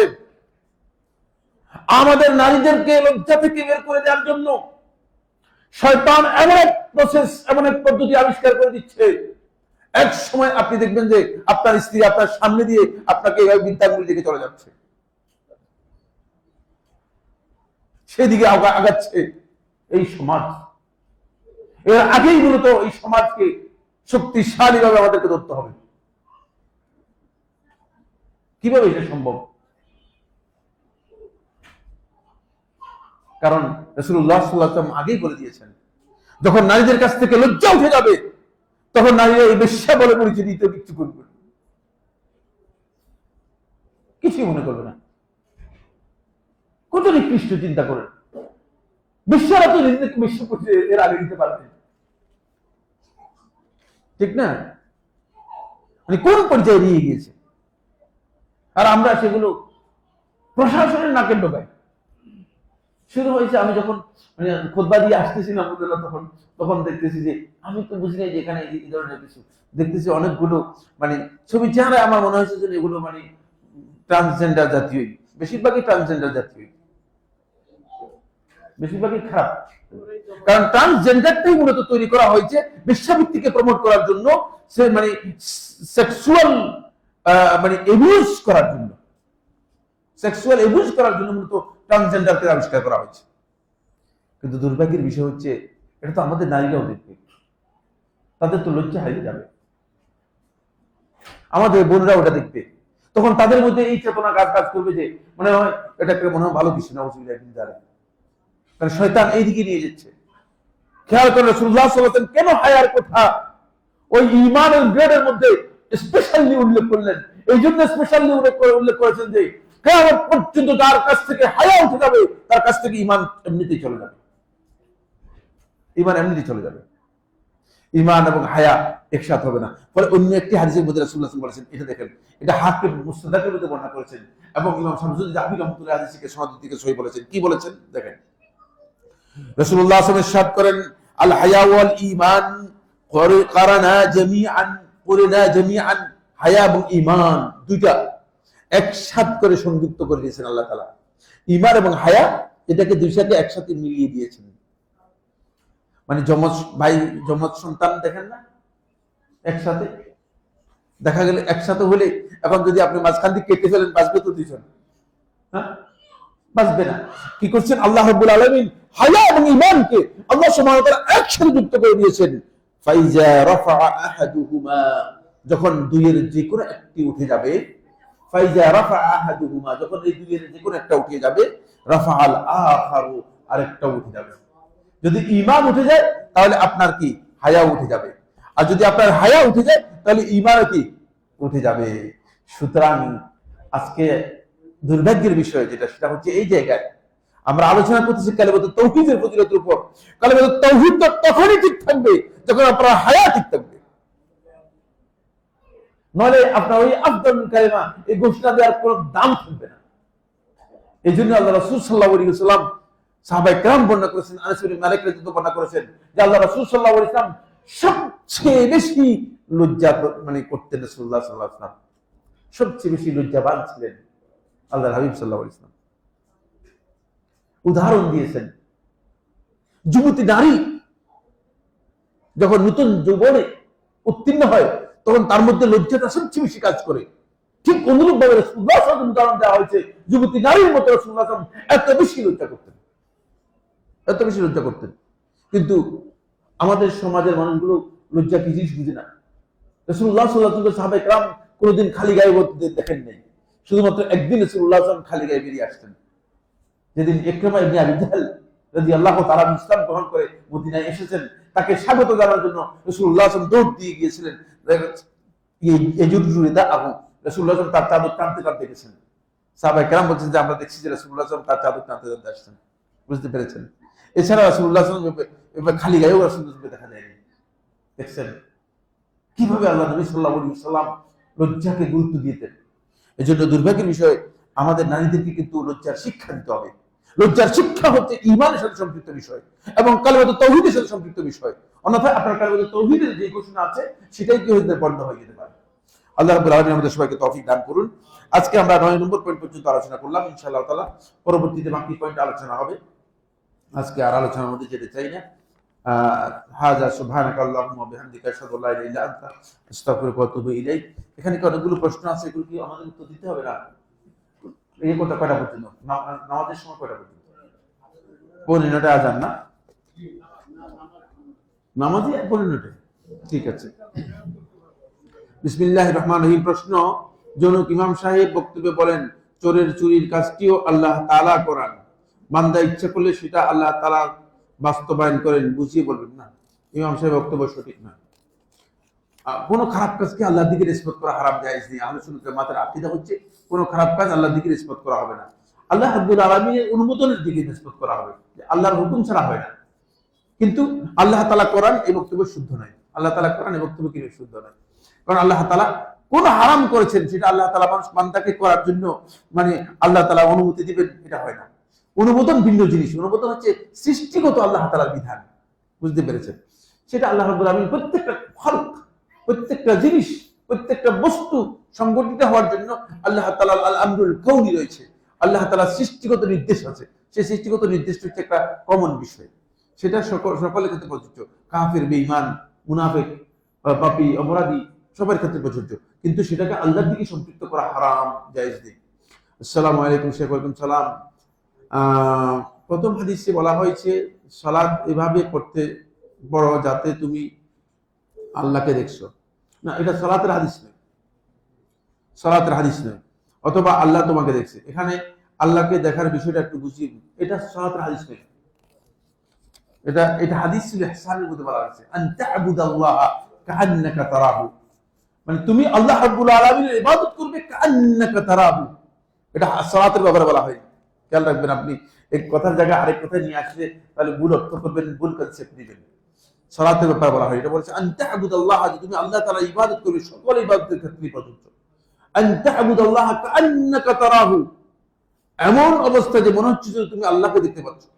মানে আপনার অন্তঃকরণে, আপনার অবস্থানে, সকল দিক থেকে আপনি নিজে এমন ভাবে আল্লাহ রাব্বুল আলামিনের সামনে আপনার ইবাদতকে পেশ করবেন যে আপনি মনে হচ্ছে যে আল্লাহ তাআলাকে আপনি সরাসরি দেখতে পাচ্ছেন। যখন আপনি সর্বান্তঃকরণে এই অবস্থায় যাবেন, তখন আপনার উপলব্ধিটা ভিন্ন ধরনের হয়ে যাবে। আপনি বুঝতে পারবেন, তখন বান্দা এই উপলব্ধি করতে পারবে। এটা হচ্ছে সর্বোচ্চ হাই গ্রেড। এই হাই গ্রেডে যিনি যেতে পারবেন না, তিনি পরের গ্রেডে যাবেন। পরের গ্রেড হচ্ছে যে আল্লাহ তাআলা যে দেখছেন, এখান থেকে আপনি বাইরে যাবেন না। কিন্তু আমরা এই দুই গ্রেডের কোন গ্রেডই না, নামাজের মধ্যেও নাই, ইবাদতের মধ্যেও নেই। আমরা এই দুই গ্রেডের কোনটা মধ্যে নেই। বুঝতে পেরেছেন? নামাজ আদায় করে যে আল্লাহ তাআলা দেখতেছেন, আমার কাছে মনে হয় না। নামাজের যে স্টাইল, যেভাবে নামাজের মধ্যে আপনি লম্ব দিচ্ছেন আর যত দ্রুত নামাজ পড়ে যাচ্ছেন, এখানে আপনি আল্লাহ রাব্বুল আলামিন দেখছেন, এটা আপনি কিভাবে বুঝতে পারবেন? নামাজ, ইবাদত, এটাকে এমন একটা মানে যাবে যে আপনি মনে করবেন যে আমি আল্লাহ তাআলার সামনে দাঁড়িয়েছি। কতটুকু আপনার মধ্যে ভয় আসবে। আপনাকে যদি পুলিশের মানে থানার যদি ওসি সাহেব দেখে আপনাকে বলে যে আপনি যেতে যেতে কাঁপতে কাঁপতে শেষ, ওসি সাহেবের সামনে যাওয়ার পর তো আপনার পা মানে পা নাড়তেছে, হাত নাড়তেছে, আপনি কিন্তু আপনি কি আল্লাহ তাআলার সামনে যখন দাঁড়াচ্ছেন, আপনার অবস্থা এমন এমন বিনয় আছেন? আপনি মোবাইল দেখে তো আপনি তো সেকেন্ড গ্রেডে নেন। আমাদের সেকেন্ড গ্রেডে আগে আসতে হবে, তারপরে সেকেন্ড গ্রেড থেকে যখন যাবেন তখন ফার্স্ট গ্রেডে আপনি বুঝবেন ফার্স্ট গ্রেডটা ভিন্ন জিনিস, এটা আরো একটু উপরের লেভেলের। আসসালামু আলাইকুম ওয়া রাহমাতুল্লাহি ওয়া বারাকাতুহু। ফরজ সালাতের সিজদায় ও শেষ বৈঠকে দোয়া বাংলা করা যাবে কিনা? আরবি দোয়া করতে নিষেধ করছে কি আপনাকে? শিখেন কিছু, আমাদের কাছ থেকে শুধুমাত্র জায়েজের ফতোয়া নেন, গলত। আপনি ফতোয়া নেবেন সুন্নাহ কোনটা সেটা, আপনি ফতোয়া নিচ্ছেন জায়েজ কোনটা সেটা, গলত মাসআলা। জায়েজ আছে, বাংলায় দোয়া করতে পারবেন, কিন্তু জায়েজের ফতোয়া নেবেন আপনি আমার কাছ থেকে? আপনি যে ইবাদতের মধ্যে সুন্নাহ কোনটা, আমি সেটার ফতোয়া নিব। নবী সাল্লাল্লাহু আলাইহি ওয়াসাল্লাম যে দোয়াগুলো করেছেন সেগুলি না শিখে আপনারা যদি এভাবে মনে করেন যে নিজেদের মন গড়া জায়েজের জন্য যান, সব জায়গায় যদি জায়েজ তালাশ করেন, তাহলে ইবাদতের জায়গায় আসতে পারবেন না। ওই যে আগে বললাম যেটা সেটাই, আগে যান, ইবাদতের জায়গায় আসতে পারবেন না। সব জায়গায় জায়েজ তালাশ করবেন না। হ্যাঁ, বাংলায় দোয়া করা জায়েজ, কিন্তু আপনি জায়েজে যাবেন কেন? আপনি হাদিসগুলো মুখস্থ করতে, দোয়াগুলো মুখস্থ করতে আপনি নিষেধ করতেছে কে? যখন আমরা বলে দিয়েছি জায়েজ, একটা লোকও একটা দোয়া মুখস্থ করেন।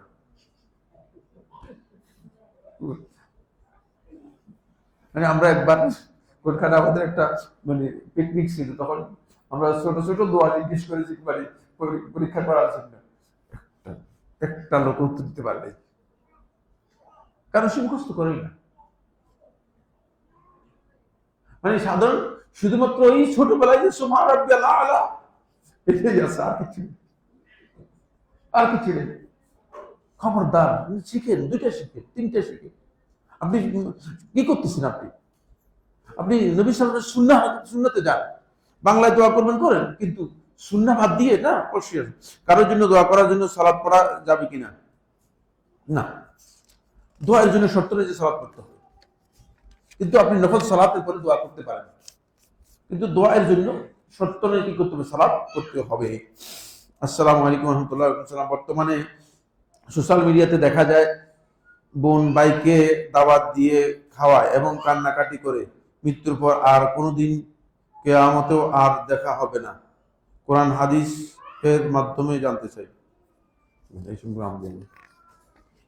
এই সম্পর্কে আমার জানা নেই। কারণ হলো কি কারণে দাওয়াত দিয়ে খাওয়ায় কান্নাকাটি করতেছেন বুঝলেন না?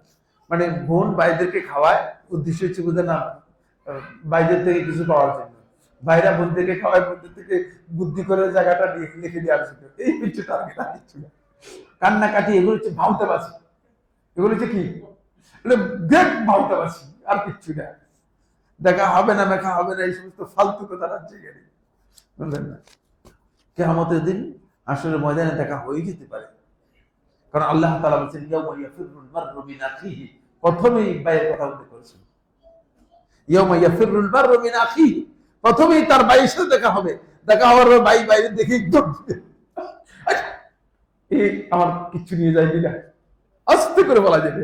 ইয়াউমা ইয়াফিরুল মাররু মিন আখিহি, বাঘ দেখলে, ভয়ঙ্কর বাঘ দেখলে অথবা ভয়ঙ্কর কোনো হিংস্র কিছু দেখলে মানুষ যেভাবে পালিয়ে যায়, ইয়াফির এই অর্থে বোঝায়। ইয়াফির হচ্ছে এইভাবে পালিয়ে যাবে যে মনে হয় যেন ভয়ঙ্কর হিংস্র কিছু দেখেছে, এইভাবে পালিয়ে যাবে আপনার ভাই। সুতরাং বোঝা যাচ্ছে যে ভাই বোন দেখা হয়ে যেতে পারে, হয়ে যেতে পারে।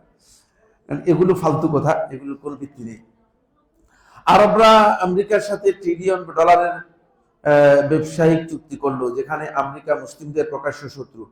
আরবরা আমেরিকাকে শক্তিশালী করছে। এ সকল চুক্তি কি মুসলিম উম্মার কোনো কল্যাণ আছে? মুসলিম উম্মার কল্যাণ এর মধ্যে কি আছে না আছে সেটা মুসলিম উম্মাই জানবে, কিন্তু অবশ্যই তাদের কল্যাণ আছে। তাদেরকে সামরিকভাবে শক্তিশালী হওয়া তাদের প্রয়োজন, তাদের চুক্তি করার প্রয়োজন হচ্ছে তাদের স্বার্থে তারা চুক্তি করছে, তাদের স্বার্থের বাইরে তারা চুক্তি করবে না। তারা কি আপনি মনে করছেন পাগল হয়ে গিয়েছে তারপরে চুক্তি করছে? ব্যাপারটা এমন কি? তারা কেউ পাগল না, তাদের সবার আকল আছে, বুদ্ধি আছে, সবাই মানে বালেগ আকেল এবং প্রাপ্তবয়স্ক মানে জ্ঞান আছে, বুদ্ধি আছে, সবাই আছে। সুতরাং তাদেরকে পাগল ধারণা করে আপনার কোনো সুযোগ নেই, বরং আপনি এই ক্ষেত্রে সব মিসগাইডের মধ্যে আছেন। কারণ তারা তাদের সিয়াসত সম্পর্কে, তাদের রাজনীতি সম্পর্কে তারা সবচেয়ে বেশি ওয়াকিফাল, তারা তাদের রাজনীতি সম্পর্কে তারা সবচেয়ে বেশি ওয়াকিফাল। সুতরাং তারা তাদের স্বার্থে যে কোনো ধরনের সামরিক চুক্তি করা অথবা যে কোনো ধরনের ব্যবসায়িক চুক্তি করা তাদের জন্য বৈধ, সেটা তারা করতে পারবে, করতে কোনো অসুবিধা নেই। এক্ষেত্রে মুসলিম উম্মার যে বিষয়টি উল্লেখ করেছেন সেটা মুসলিম উম্মার স্বার্থ তখনই বিবেচিত হবে যখন মুসলিম উম্মা ওই বিষয়টাকে পরিপূর্ণরূপে স্বার্থ হিসেবে মনে করবে, কারণ সেখানে অনেক বিতর্কিত বিষয় জড়িত আছে যেগুলো সম্পর্কে হয়তো আপনার সঠিক জ্ঞান অথবা সঠিক ধারণা নেই। কারণ শুধুমাত্র মানে আরবের একজনের কথা বললে তো হবে না, এটা তো মানে গোটা পৃথিবীর সাথে জড়িত বিষয়। সুতরাং এই বিষয়গুলো সম্পর্কে সঠিক ধারণা কি সেটা আপনাকে জিওপলিটিক্যাল সায়েন্স সম্পর্কে জ্ঞান নিতে হবে। এটা আমার এই দার্সের মধ্যে নয়, এটা হচ্ছে কালবাত তাওহীদের দার্স, বুঝতে পেরেছেন? এটা হচ্ছে কিসের দার্স? কালবাত তাওহীদের দার্স। আর আপনি যদি মনে করেন আমার সাথে সময় নিয়ে জিওপলিটিক্যাল সায়েন্স সম্পর্কে জ্ঞান নেবেন, তাহলে আমাকে আলাদা আরেক ক্লাসের মধ্যে আমার সাথে এসে সাক্ষাৎ করলে বুঝবেন যে আপনি তখন ক্লিয়ার হয়ে যাবেন যে আপনি মানে এখন কোন জগতের মধ্যে আছেন। এখন আপনি মনে করতেছেন বুঝে না, মানে আফারাসুন তাহতা রিজলাইকা আম হিমারু, মানে এমন আরোহী এমন কিছুর উপর আরোহণ করেছেন, বুঝেন না যে আপনার পায়ের নিচে কি গাদা না ঘোড়া না খচ্চর? এটা বুঝতেছেন না, বুঝতে পেরেছেন? এটা বুঝতেছেন না, এটা বুঝবেন যদি জিওপলিটিক্যাল সায়েন্স সম্পর্কে জ্ঞান রাখেন। আসসালামু আলাইকুম। ওয়ালাইকুম সালাম। আমি একজন শুদ্ধ ভার্সিটি পড়ুয়া ছাত্র। বর্তমানে আমাদের দেশের ভার্সিটিগুলোতে ফ্রি মিক্সিং সহ বিভিন্ন রকম ফিতনা রয়েছে ব্যাপক আকারে। আমার খুব ইচ্ছা বিয়ে করার, কিন্তু বর্তমান পরিস্থিতি অনুকূলে না থাকায় বিয়ে করা আমার পক্ষে সম্ভব হচ্ছে না। আমার পিতামাতা দিন সম্পর্কে খুব একটা সচেতন নয়। এই পরিস্থিতি নিজের দিন এবং আখলাক হেফাজত কি আমি করতে পারি? হেফাজতে আমি কি করতে পারি? আশা করি আমাকে সর্বোত্তম উপদেশ দিবেন। 1 নম্বর হচ্ছে আপনি মানে চেষ্টা করবেন মানে প্রত্যেক সপ্তাহে সোম এবং বৃহস্পতিবার রোজা রাখবেন, আর প্রত্যেক মাসে আপনি 3 দিন রোজা রাখবেন, প্রত্যেক মাসে 3 দিন রোজা রাখবেন। তাহলে আপনি মানে একটা প্রথম প্রেসক্রিপশন পেয়ে গেছেন। আপনি রোজা নিয়মিত করবেন, রোজা কি করবেন? নিয়মিত করবেন। 2 নম্বর হচ্ছে আপনি শুধুমাত্র ওই যে নরেন্দ্র মোদীর মতো ভেজিটেবল ভুগি হবেন। খাবার, আপনার খাবারটা শুধু ভেজিটেবলের মধ্যে নিয়ে আসবেন, খাবারটা কম কম খাবেন, ভেজিটেবলের মধ্যে নিয়ে আসবেন। খাবার যত কম খাবেন, ভেজিটেবল খাবেন, তত দেখবেন যে আপনি মানে আপনার এইগুলো মানে আল্লাহ রাব্বুল আলামিন সহজ করে দিবেন। 3 নম্বর হচ্ছে আপনি আপনার চোখটাকে হেফাজত করার জন্য চেষ্টা করবেন। আপনার এখনো চোখের দোষ, চোখের মধ্যে কি আছে? এখনো বেরি হয়ে গিয়েছে। যার চোখ নষ্ট হয়ে গেছে, এটা এটা কি আমি এখানে আলোচনা করছিলাম? করি নাই মনে হয়। হ্যাঁ, এটা ভিন্ন আলোচনা রয়েছে। চোখ যার নষ্ট হয়ে যাবে ক্ষতিগ্রস্ত, যে ওই এই আমি যে চিকিৎসা বলছি এই চিকিৎসা না, অন্য চিকিৎসা লাগবে, তার অন্য ট্রিটমেন্টে যেতে হবে। এই জন্য আপনার চোখটাকে আপনি হেফাজত করবেন। চোখটাকে হেফাজত করতে পারলে সেই ব্যক্তি খারাপ কিছু দেখলেও সে ফিতনার মধ্যে পড়বে না। এই জন্য চোখটাকে আপনি পরিপূর্ণরূপে কি করবেন? হেফাজত করবেন। আর বাপের উপর বাপের কোনো দায়িত্ব না। বয়স কত? হ্যাঁ, 18 মানে বালেগ হওয়ার পরেই বাপে যদি বলে যে ঘর থেকে বের হও, চলে যাও অন্য জগৎ